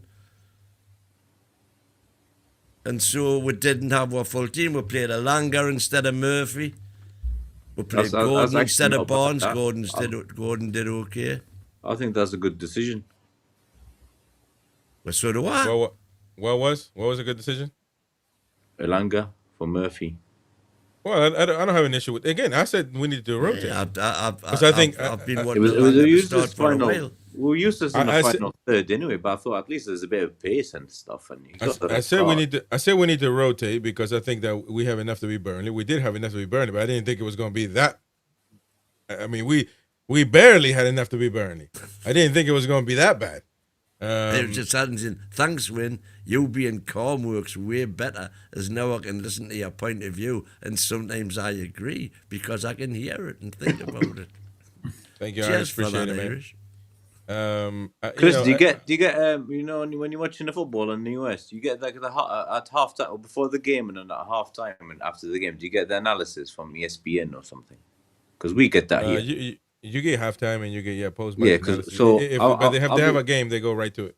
Yeah, so I'll be watching rubbish in the first half, and then we'll watch this 15 minutes analysis. We've got Richard Keys and Andy Gray here, so they're idiots anyway, but they've got other people on. So is that right? They are on ESPN now, Roy? As opposed to beIN? No, we get beIN Sports, so they're on beIN Sports here. Yeah, they got beIN But Sports. we get Rod Hullet and we get like, I don't know, I can't remember who was there last week. But we get the analysis for 15 minutes. And we see the mistakes and stuff. People in the stadium won't see that stuff. And they'll bring, he did a mistake. This guy done a mistake. This. So a lot of people in the stadium don't see this. Plus, people in the stadium had like 5 or 6 pints. Sometimes I go and I've had like 2 Cokes. That's all it is.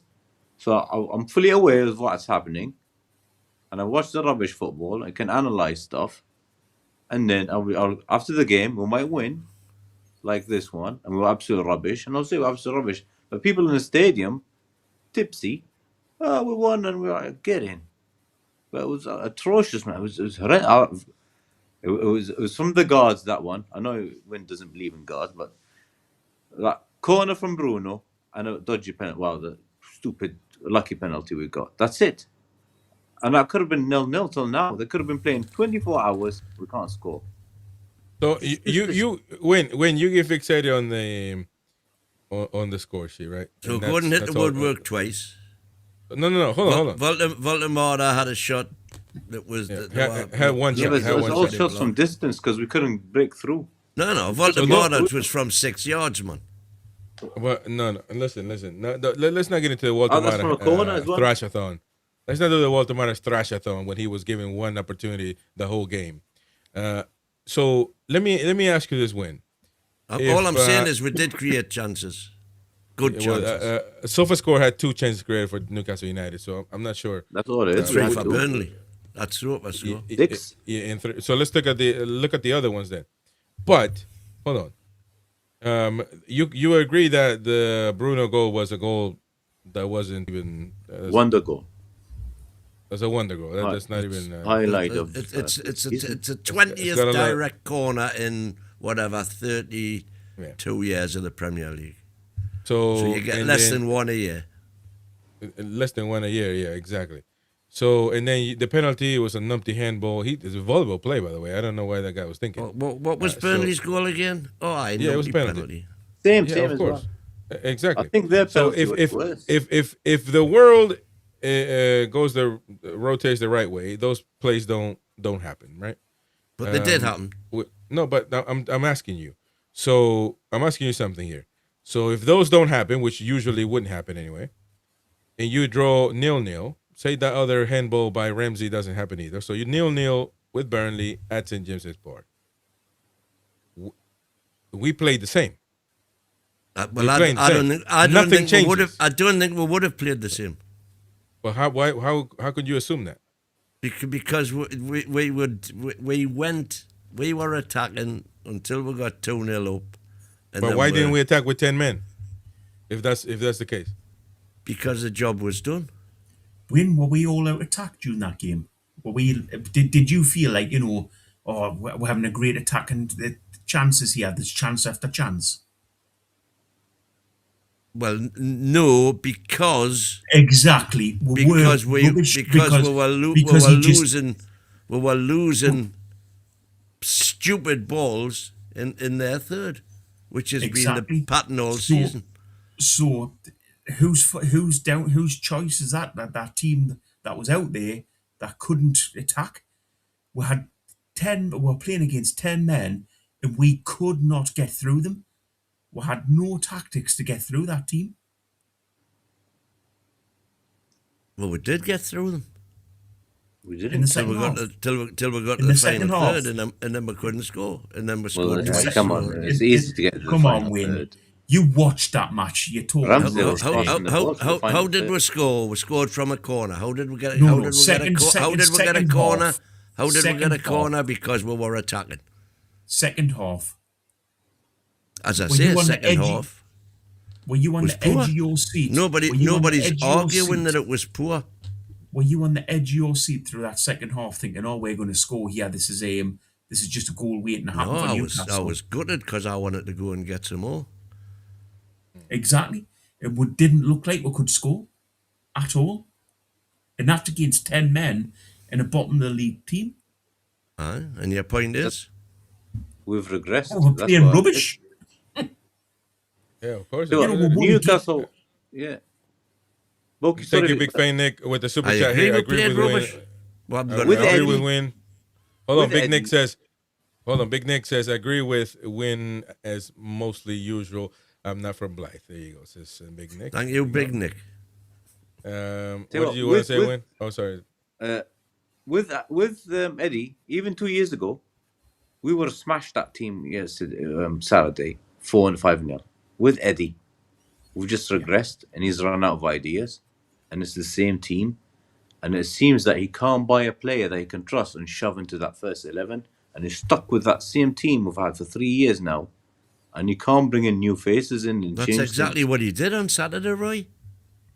Didn't no? Well, it was Willock again. Willock played for Steve And Bruce. Ramsey. All right, well, yeah, that's one change, really. But it's the same. It's almost the same team. And the Langer. Okay. 1, 2. How many more do you want? Yeah, but it's the same. Nothing's changed. Change formation. 10 men, 2-0 up. What do you do? Finish them off. You know, it's crazy. Finish them off. I mean, yeah, well, It's actually you've take criticized. that burn off at the end. When you're 2-0 up and then you're starting to play bad, and then you I take can that. handle it, Tony. Don't worry, son. Thank you, Tony. Appreciate it very much. He cannot handle. He's no one's against the ropes bullying here. Win, man. He can handle himself. But the thing We're is, good mates, we're good mates offside. You've got to remember, we're good mates off the channel. We're arguing speak with for, each other. speak, Certainly speak not for bullying. yourself. Speak for yourself. I told Wayne, if you see me on the streets of Newcastle, don't act like you know me. That's what he said. So I don't know how he's getting into the match. No idea. But listen, man. All I'm saying is, my opinion on football is pretty much parallel to life.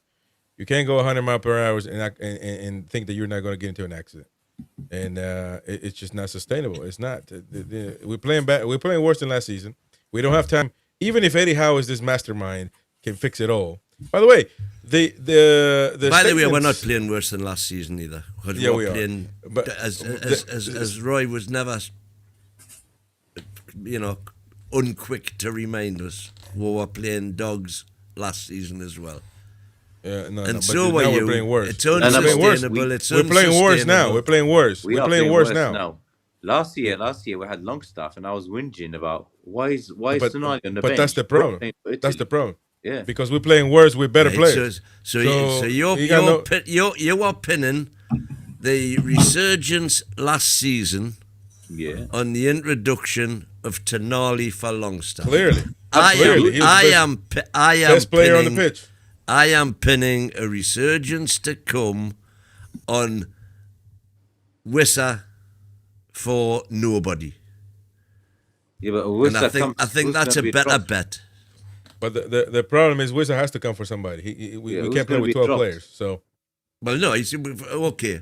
Wissa for Gordon at centre forward. Who's gonna play on the left? Prove that we're wangers. I mean, I don't know. You back Eddie Howe to marry your son. You can do that nowadays, by the way. Don't get offended. You can do that now. And there's only you wants to marry men. And every decision that he makes, and you think he's going to drop Gordon when Gordon is his love child, more or less. I'm saying Gordon as a striker. That's who Wissa's replacing. Because the alternative to Walter Morda was Gordon up front. What? Wait. What you all? What? Wait. Now, He's replacing who? Hang on. What are you saying is wrong about that statement? Gordon plays on the left, man. Yeah, but I'm saying Wissa. So I said a replacement for nothing, as opposed to Tonali replacing Longstaff. We've got Wissa replacing nothing, and you said, what do you mean nothing? So I said, oh, well, if you want to count Gordon playing striker, fair enough. It's still a damn sight better than that as well. So you think we're gonna win 9 games in a row and turn this season because we got a backup to because we've Walter got Wissa now? Yes. Because we got a backup to Walter now. We've got Wissa and Walter Morda now. Because, as I said, Roy put... This was an answer to Roy's statement that the reason we had the resurgence last season was because Tonali replaced Longstaff, which we haven't got. Yeah, he's the best player for Newcastle last season. Which we're not going to have this season. My argument is, my faith in a resurgent is because we're going to have Wissa instead of nobody. Yeah, but I mean... And I think that'll be a bigger impact than Tonali replacing Longstaff. Okay. Are you kidding? Tonali replacing... Tonali's world class. Longstaff is rubbish. You really think that's going to be the big resurgence? Wissa is international class, replacing nothing. International who, man? World class. Hold on. I'm not going to allow nonsense, man. See, using facts to inflate a point. International for the DR Congo. With all respect to my Congolese folks out there, give your head a shake, mate. You know, he's not playing for. Right. Who is belittling international now? Eh? Yeah, but if you're gonna use that, it's like saying Almiron is an international play for Paraguay. Are you mad? Okay then. Let's put it a different way. A 19 goal per season Premier League striker. Hey, listen, but to make an impact, instead of Tonali. To make an impact, he has to be a starter, like Tonali did, and became the best player for Newcastle. Right, and he ultimately will become a starter. For who? Somebody has to come out. Why are you putting players up against each other? For one of the wingers. Oh, come on. Who am I putting players up against? On that, I agree with you. No. Bogey keeps on saying that that I constantly want to battle one player off against another. Yeah, Tonali last season against Wissa this season. You're saying Wissa's going to have a bigger impact this season? No. I'm simply saying. But you've asked us a question. Let us finish. Tonali had a massive impact last season. Of course he did. Our best player and a world-class player. Which I agree with. That's why nothing so far. Hang on. Wissa's better than Tonali. No, I'm not. What I'm saying is Roy said the only reason that the main reason we went from having the crap season that we'd had at this exact stage last season to achieving what we achieved was because Tonali came in for Longstaff. That's exactly what he said. Yeah. And I said, my reason for having faith that we're going to transform the season this season and go forward is because this season we've got Wissa coming in for nothing. Wissa is replacing nothing. Tonali was replacing Longstaff. So Yeah, I'm but you got- putting he's as got- much. he's got- I am putting First as of all- much faith in Wissa coming into the team and into the squad as much as I'm saying he'll have as much impact on our results and our performances as Tonali did last season coming in for Longstaff. What is difficult about that to understand, and how is that me putting Wissa up against Tonali? Because you said that Wissa would have a bigger impact than Tonali. Well, you don't know I that. said I did not say he would have a bigger don't know. impact. You don't know that. And Tonali is a world-class player. Wissa's a good player, but he's certainly not He's a world-class. 19 goal a season Premier not- League striker. At He's Brentford, not in the man. same league as Tonali. He is not in the same league as Tonali. Well, first of all, Wissa. They're Listen, I would agree. different positions, so it's I irrelevant. Now I you're would agree. comparing. I Wait, would but how agree are we with gonna you. use Wissa? Listen. How is he going to be? And that's used? exactly the point. He doesn't play with two center forwards, man. He Yeah, so- doesn't. You're hoping something. Because You're hoping that he'll come to Waldemar is life. not a centre forward. So okay, that means we're going to drop. So is Waldemar. Isak a center forward? Wissa. Is Isak a center forward? No, we'll drop Waldemar. We'll drop. Is Waldemar Isak? I'm at sorry. Hold on. number 10, which is his Answer a place. question. Answer a question for me, please. Is Isak a center forward? Isak's Yes or- just yes or a no, man? striker, basically. Yeah. So no, to win though. Last season you were talking about he's not a proper center forward. So you don't think he's a center forward? He's not a box centre forward the way we're saying. Yeah, okay. Voldemar is the same. He's just not a box center forward like Isak. So they're not going to play together, man. He doesn't want yes, that. they He will. doesn't do Yes, that. they will. Yes, they will play together. Based on what? Based on what? Based What on are you the basing fact that on? That'll be our best team. But wait, okay, but how do you base? What do you base that on, man? What do you? What has Eddie Howe told you in the past to say? I can't wait for Wiz to come in so we can play with two center But forwards. Waldemar has always played with a partner. Partner last generally. season got 17 What? goals as well. Why didn't Callum Wilson and Isak play together more when they could? Because they were never fit at the same time. They were. That's poor. That's really poor from him. I mean, this guy he ain't gonna get it. If Talking they to you, weren't fit, Bogey. if they weren't fit at the same time, how do we go through their matches where we'll rotate them each game? Because that was one coming back. They couldn't do 90 minutes They were apiece. fitted. No, don't talk rubbish. They were fit. And at by the same way, time. when they did that, we were winning fit at all the same games. time. And Howe refused to play them both together. Oh well, he doesn't like players scoring hat tricks. What's that? No, got? And the fact- no one plays forward. Because that was what he was doing. Wilson would get 2 goals, start the next game, and he'd taken off when he got 2 goals, and Isak on, and then Isak would be taken off the next game. But they we're were getting both- results. So they were both fit at the same time, but he refused to play them together. let's- You've let's just answered your own question. Let's have a look here. I think it's possible to play with Isak and Wilson because Isak can play on the left wing, but Yeah. with the two we've got now, none of them can play on the wing. Well, I think Wissa can play on the wing though. Yeah, He's done it for Congo. He does it for Congo all the time, and that's what I think. And listen, if I'm Yeah, but debating is win he because anywhere he close to Barnes and Gordon. but Quality. he can get it done, man. I'm telling you.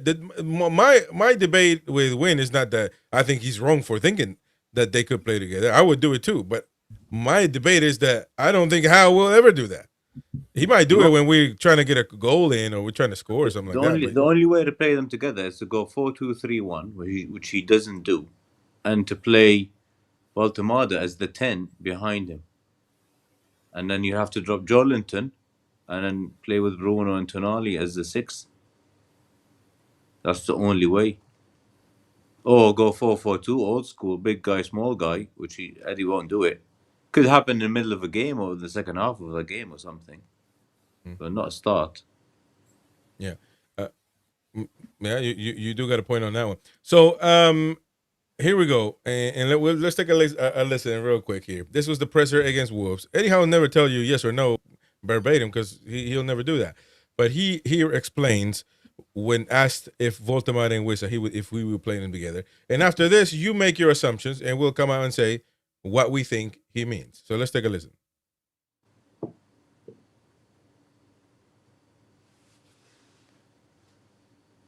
Do you hear it? No. Oh, hold on. Yeah, I think I'm asked. Oh, yeah, no. Could you see them playing together? and Vista. Really happy to welcome him back, such an important player. Faltamada and Vista, we've spoken a lot about them. In the future, could you see them playing together? Yeah, I think I've answered this question many times on Callum and Alex. Historically, yes, but depending on the team's needs and whether tactically that's the right thing. But I never rule out the possibility of playing two centre forwards together at the same time. Certainly, they've got the sort of characteristics to play together. It's not like they're the same style of player. But obviously, we have a way of playing, and I wouldn't necessarily at the moment want to deviate too far from that. There you go. So of course he's gonna leave the open door, the door open for anything to happen, but clearly at the end says what he means. We have a system, and he wouldn't necessarily want to deviate from that. So what assumptions do you make out of that, Roy? Yeah, he's never going to do it. He's never going to do it. Well, he said himself, depends on a game and a situation and stuff. So he's not going to do it. Could happen in the second half of a game, we're getting beat and we're trying to chase. Well, exactly. 100%. Not start the game. No one does that unless you go 4-4-2 or 3-5-2, which Leeds did against Liverpool. Went 2 up front. They scored 3 but conceded 3. Some coaches would go and park the bus, and that game could finish 1-0. But Leeds had a go, and there you go. We don't have a go. So we can't even have a go against their men. We've paid that much money for them two players. Surely enough, if you get a chance, you've got to try playing them together. You've got to give them a chance in the game and see how it goes. I think Boki, we'll play Burnley soon again. To agree with Mighty Win, well, I don't think to agree. I don't think he'll even say this, but I think that's going to be Eddie Howe's biggest, if you will, criticism if he doesn't start playing them two together already. It's going to be, why don't you adjust? Why don't you move? Why don't you think outside the box and put them two together? I think that's going to be, because he's not going to do it from the get-go, and I really don't see it happening. Therefore, I foresee this being the new Eddie Howe criticism, because I just don't see him doing it. And because previous experience, he's not 4-3-3. So in 24-25, Wilson missed 29 games and Isaac missed 9 games. And in 23-24, Wilson missed 29 games and Isaac missed 12 through various injuries. And looking at the dates on them, not many overlapped. So the occasions that he had to play them both together, when both were what you might call fully match fit, well, we need to know how many few overlap and far between. And as we've said, he did do it on occasions. Well, October, November, wasn't it? When we were losing. Yeah, October, November. This is for Wilson, October, November. No, this is Isaac. 23-24. 23-24. Yeah, Champions League, because we played without October, November, for 8 games Isaac missed. And at that same period, 23-24 for Callum. Callum got injured in December. So in other words, Isaac came back and then Wilson got injured from December to February, having been previously injured from September to October. So he was injured September, October, then Isaac got injured October, November, and then Wilson got injured December to February. Yeah, we need to know exactly how many games they were able to play with each other and make an assumption or make a. Well, you've only got to look at the total numbers. Well, I'll tell you what. I'll give you the what you will, a chance to be corrupt as you usually are, and come up with the number of games by tomorrow, and we'll talk about it. How about that? Do your homework. Come up with the number. I'm sure you're gonna subtract a few games so you can look good. So you do your thing. Tomorrow we'll come back. Don't shake your head, man. Don't shake your head because I want to ask you something. Genuinely, I really do want to ask you something. What is because I think I'm a critical fan. I think Boki tends to lean towards I'll a little agree. bit. You're a critical fan. I think Boki tends to lean a little more radical than me. Roy on the he's a keyboard. He's a keyboard warrior. Roy's a keyboard warrior. He says a lot with the keyboard. He comes on, is very calm, cool, collected, and then today he came in kind of strong today. But hold on. But at the end of the day, we have similarities. So I want to ask you. Only Boki is in Newcastle, and even some say that Blythe is not even Newcastle no more. So they're not Jordy. We don't need them. Blah blah blah. So you see how they move. They move the goalposts. But what is your issue with fans that just say this is not good? I don't like it, and I don't see us winning these 10 games. I don't have an issue at all. If that's the way they want to live their lives, let them live their lives. I'd rather enjoy life and look at the bright side instead of looking for the dark clouds all the time. That's just you're a happy person. Right, but you're acting out of this game against Burnley. Out of this game against Burnley that we played, do you think there's more to be happy about or there's more to be negative about? What did I say when I came on for the reaction straight from the match? What did you say? I don't know. Poor game of football, but we got 3 points. So again, my question is there more to be happy about or negative about? Of course there's more to be happy about. We got 3 points. Okay. So I just think that's so self-evident. So is it just results? The question. Is it just results you look for? You don't look into anything else. All you want is results. That's the most important. That's what'll either keep Eddie in a job or get Eddie sacked. Results. And so what's the more chance he'll get? Game. Okay, let me ask you then that counter question. What is the more chance that Eddie Howe will stay and win games? Playing like Burnley or not playing like Burnley? Playing like we did against Burnley. Yeah, that's what I mean. You know what I mean. So if you can hunt, you can hear. So go on. You don't need time to think. No, but as long as we keep on getting results, we'll be. No. Be which fine. way do you get points? Playing like which way? Playing like. Well, playing like we did against Burnley got the points. So you do like what you saw then. So you think that playing like that will get us points? Well, it did get what points. So playing like that the rest of the season, that will get us, but we'll finish in Champions League. We will finish 15th. If we play like that for the rest we just of the need, season. How many games we got left? Where we take 2-0 leads, that'll do. We've played 14 now. So we need 20 more Olympicos. We need 20 more Olympicos and the other team to just handball every game, and then we'll be all right. All right, that makes a lot of sense. So did you and your Chris come out of that game saying, "Oh, I'm pumped from that. That's a really good game. We've got the 3 points. That's brilliant. We've done really well." For the third time of asking, no, we didn't. You were disappointed. Exactly. And why do you go to a football match? Well, at the end of the day, to get 3 points. No, to get up the table. But when you don't go to a football match to be entertained.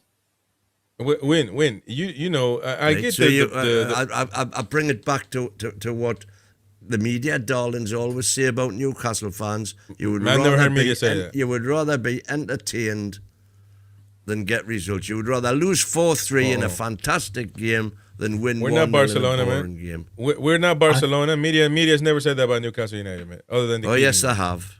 Roy, you know that they've said that a million times. I know. You're going back to the Keegan days win. Yeah, that was Keegan. And yes, to be perfectly honest, that's your favourite period. Well, to be honest, if I'm honest, I'd miles rather went to that game and been, disappointed with a loss than disappointed with a win. The way we played, we were awful. We were absolutely terrible. I rest my case. You'd rather lose 4-3 than win 2-1. Fair enough. I would rather watch a class game of football and think to myself, yes, I've been there and been entertained. We've had a great game. We've lost end of the day, but I can go out and be happy. After that game, I couldn't. I went home and I was like, I'm not gonna agree with that because I do want to win all the time. But again, Boki is a little more radical than I am, and that's fine. It looks as though Irish Assassins done me work for us. That's likes though. Likes can be anything. I'm talking about playing good or bad. We're playing bad, and this just can't. We're not gonna play like this. We continue players like playing like this. We are knackered by the end of the season, whether you like it or not. I'm telling you now. So, Irish, thank you for your $5, and you've obviously done the research. I'll take your word for it. Last season, Wilson and Isaac were only available for 16 games together from 47. That's the 29 that I mentioned. Win is correct. So how many of them 16 games did they play together win? And out of those 16 games, one of them was either just coming back from injury or not fully match fit or whatever. But I'm saying them 16 games, how many did they start together? Well, I think we said about 4 or something. Yeah. Not even that. And He's listen, not going to play 2 players up front. He's not going to ever do it. Well, I disagree. I don't see that. That Gordon was suspended and Barnes was injured as well. Maybe that's one of them as well. I just don't see them. I don't see them. I don't see him doing that. I don't. Well, Gordon. I wish he. I don't see him not doing it. You remember we used to say Gordon right, Isaac left and Wilson up front. At some point last season, we always like, let's do this, let him try that. And it wasn't working. But I'll tell you what, do you think if we play like that against Sunderland, we'll win? I think he told you. Take a 2-0 lead just like we did there, yeah. So Bruno's got to score Olympico. Goal like that again, and Namakam defenders are not as stupid as that Burnley defender. So do you think overall the 90 minutes we played against Burnley, if we play the same against the Mackhams away, we'll win? We'll even get a point. But I think we'll have a better lineup out against the Mackhams, and I think we'll obviously be fair up for it against the Mackhams. Just hope none of the fullbacks gets injured on Wednesday. Well, exactly. Because we're going to get Dan Burn getting battered on the left. We'll see. Well, we get. Oh man, Eddie's love child. I read you guys True Jordy's post earlier, man. He's not happy about it. He's from Newcastle, but maybe he lives in London now, so he's not a proper fan no more. Cockney Geordie. Yeah, he's a Cockney Geordie. Cockney Geordie. No, he's a proper Geordie as Brian. Oh, he's a proper Geordie? Oh, let's go. True Geordie says Newcastle went 2-0 up against 10-man Burnley at halftime and genuinely are lucky to have gotten away with a win. I disagree with that. Burnley got one back and should have equalized in the dying seconds. Once again, all off the ball, and we do all. Same as Spurs. Our 2 goals weren't even from open play. We just aren't creative. Voltemata goes off after the 73 minutes with only 1 chance created for him against a bottom 3 side with 3 men. How is Eddie not addressing these wingers and midfielders, failing to pick him out? Shocking. They genuinely don't even look for Big Nick. He might as well to Bayern Munich with these clowns providing for him. Every pass is either sloppy, slow, or predictable. Nobody seems to have the brains to make the decisive pass. Massive lack of technical ability and creativity. Either sort it in January or forget doing anything this season.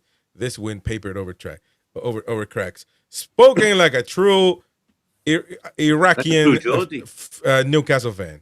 There you go. No, because according to Win years old international numpties that say that.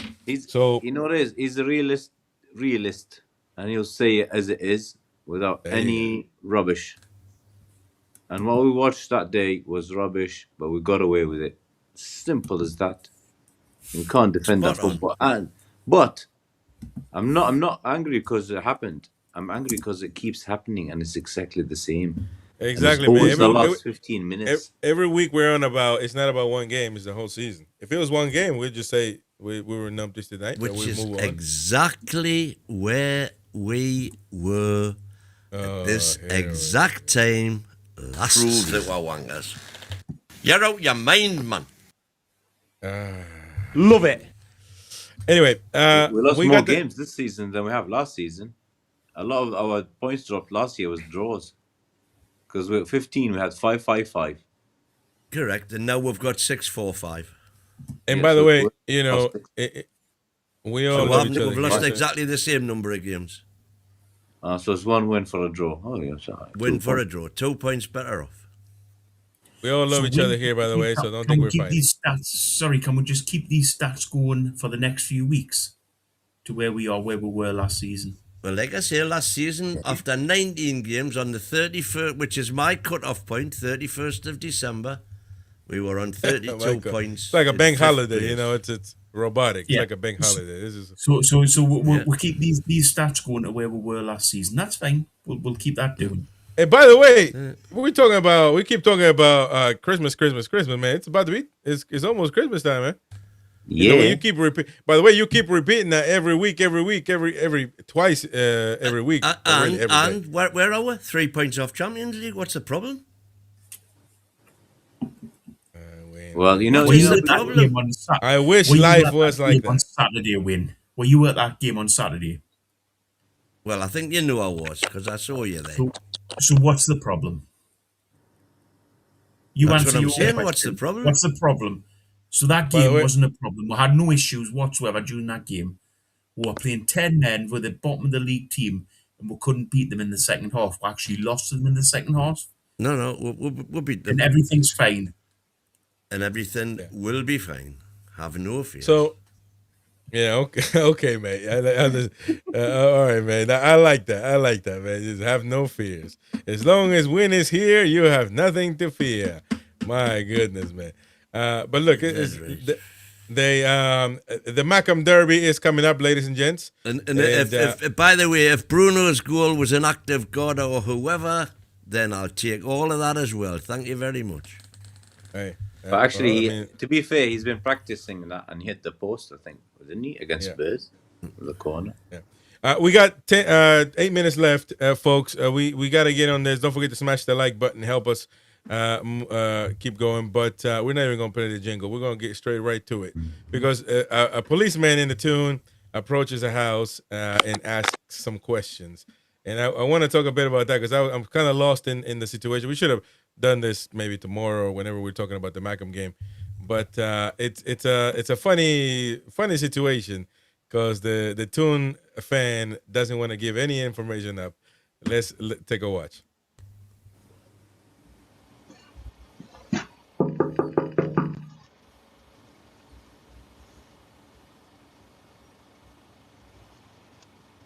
Hello? Hello, is that Thomas? Aye, it is, mate, aye. Thomas, it's just the police. Are you in at the minute? Are you out and about? No, mate, I'm out grafting now, what's up? Oh, it's nothing to stress about. All it is Thomas, because of the derby's coming up next Sunday, I've been tasked this moment to go around just to say to people, like, not to go if you're on a ban. Or you've got... mate? I know you're not in the ban, but obviously you've had conditions from the past with football related, haven't you? I have, aye. And that just... So we can't stop you going on Sunday, next Sunday, sorry, but just advise I was you going to not say, to I'm go. going anyway, mate, I've got a ticket. Are you going? Aye, so all you got to do is just man markers, don't you? And make sure I behave. For the man marker on you. I'm going to Germany as well, if that makes you feel any better. No, they're not bothered. They're just bothered about the derby and it like passing without any issue, really. Are you getting? How are you getting there, on bus or on the? I can't disclose that with you.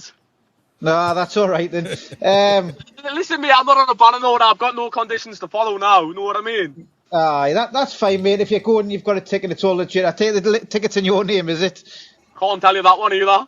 Okay, no worries, mate. We'll just advise you, obviously, it's going to have a massive police presence, so, like... Well, I know that, mate. I know what to expect, you know what I mean? You're obviously a big Newcastle fan, so just don't ruin your chances of continuing to go to football, all right? Well, I mate, no problem, right? Lovely. Spot on, mate. Thanks very much. By the way, the police over there are so friendly, man. Police, it's like another security guard. I know there's no guns. What the heck? Anyway, so what was that all about? What is a ban anyway? What is he on about?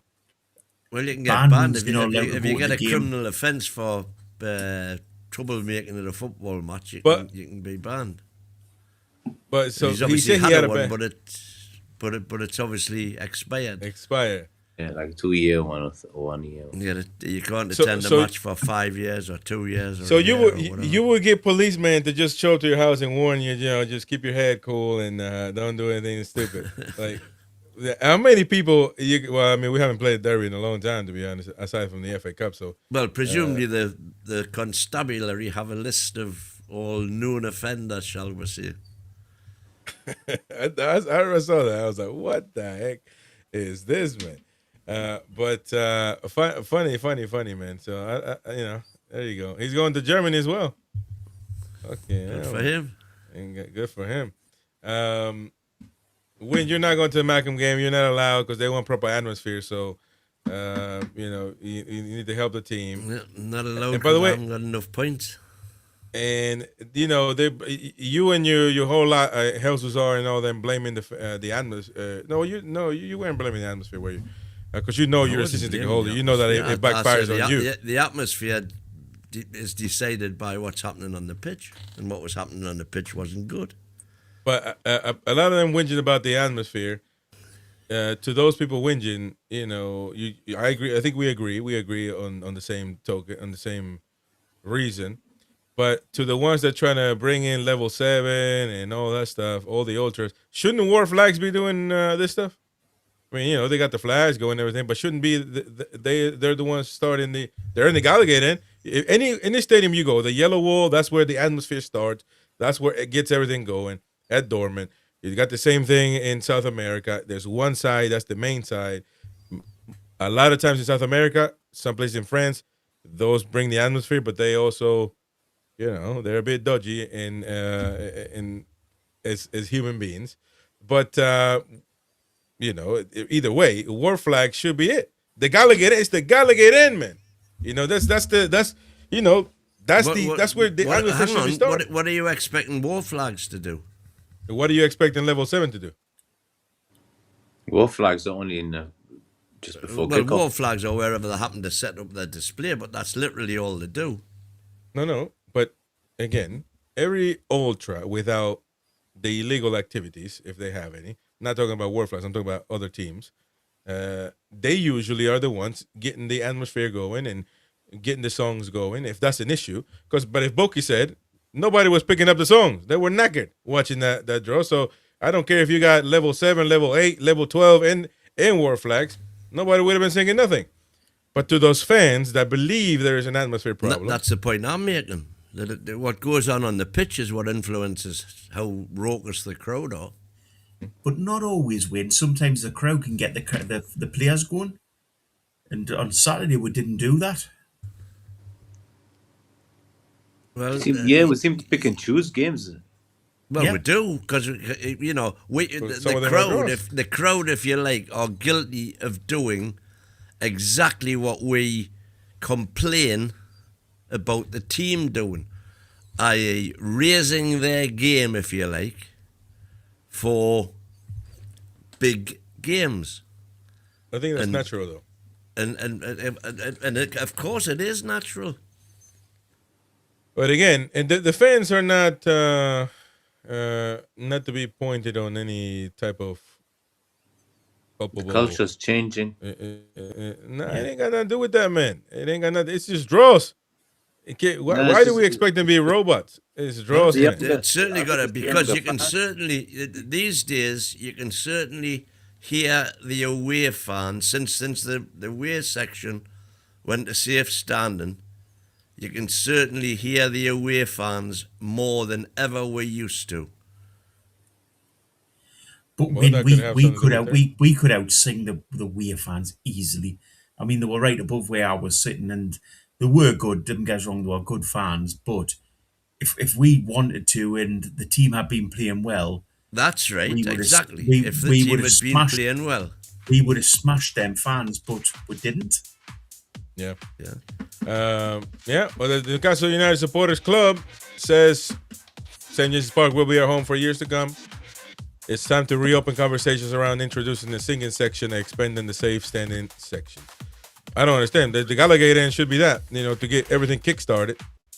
And if they don't pick up, trust me, they're not going to, because they're probably seeing something they don't want to keep. They don't want to sing about. They don't want to. I don't know. Who knows? Maybe they were just a protest. I'm not singing this crap. Looking at what this is, looking at how bad they're playing. I don't know. I don't stop singing Nina. Listen. What was that, Roy? I never stop singing when I'm there. I usually come out when I've got a sore throat. Never stop. Yeah. All I'm saying is, you're blaming at you're playing at the wrong place, man. You need the pitch is what matters, and that I agree with that. There you go. And we agree, Win. We agree. Look at that, man. Look at that. Yeah. Proves that we're wangers. We agree, man. I appreciate that. Tomorrow, Undisputed early, 11 a.m. UK. Join us. And we'll probably talk about the Mackham game and many other things. So appreciate all of you very much indeed. Let me see if there's any Well, we're talking about the Leverkusen game, I think. Oh, yeah, that's true. The Leverkusen game. Yeah, that's true. I keep forgetting about that one. I'm assuming it'll be the Eddie presser tomorrow. Oh, yeah, we also got the presser. Yeah, that's right. In the same token, we got the presser. There you go. That Boki and Winner will do. Boki ain't knowing nothing about it. I'm just Boki didn't know. It's like, what the heck? But I'm not joking either. No, but we'll talk about that in private. Don't worry. A few comments here before we go. Brent says, fact, 10 points in 12. Fact, we are 12 place. By the way, there's a reason why we needed those 10 out of 12 points, because we were knackered before that. So we're still 12 because we just made up what we somewhat. We only went 2 spots up. 2 spots. Yeah. That's criminal, man. Irish, oh my God, we got Champions League due to Man U. Let's not lose sight of that. Ooh, yep. Thank you, Martinez. No. We got Champions League because of. And he wanted to go to Man U too, so games, not one. It makes you think, man. What kind of dodgy thing was that? 15 minutes. Martinez wanted to go to Man U, by the way. Makes you think. Ronnie Omelette, fans need something to get excited about, but Howe and Newcastle are going to take them for granted. Tracy says, I'm majority bit in Wales. Does that make me not a real fan? No way, man. There you go. Toon Nut. I'm yet to hear anyone say they want Eddie out. I've only heard it online. Becca. We're acting like Geordies don't get online, by the way. Like there's no internet in Newcastle. Again, you just heard True Geordie. Becca, Chris is a Geordie. As Geordie as me. There you gone. Anyway. So Ronnie Omelette, Win is the type of guy that would lose at a coconut. Would lose at a coconut shy and still go home with a coconut. There you go. Big Nick fan. I'm proud to have Toon supporters from all over the globe. There you go. Yep. 100%. Jody Dent. That's right. By the way, there was a comment, and I didn't say it was from. Said someone like Newcastle have got 200 million fans worldwide. Nah. 200 million. That's a lot, the best estimate is 2.8 million fans worldwide, and that's based on the number of hits on the website for that biggest article. No, you ain't got to do the biggest article. You got to do Newcastle Burnley, and that tells you how many fans, because there's no opposition fans watching that. You can't do Newcastle Man City, for example, because you'll get many fans trying to watch that game. You got to do it against the worst. Newcastle Bradley. How did that do on Google? That should be interesting. But Jordy Dan, Chris, the vast majority of Jordy's welcome all fans. We love it that we have fans all around the world. It's true dedication to follow. I appreciate that.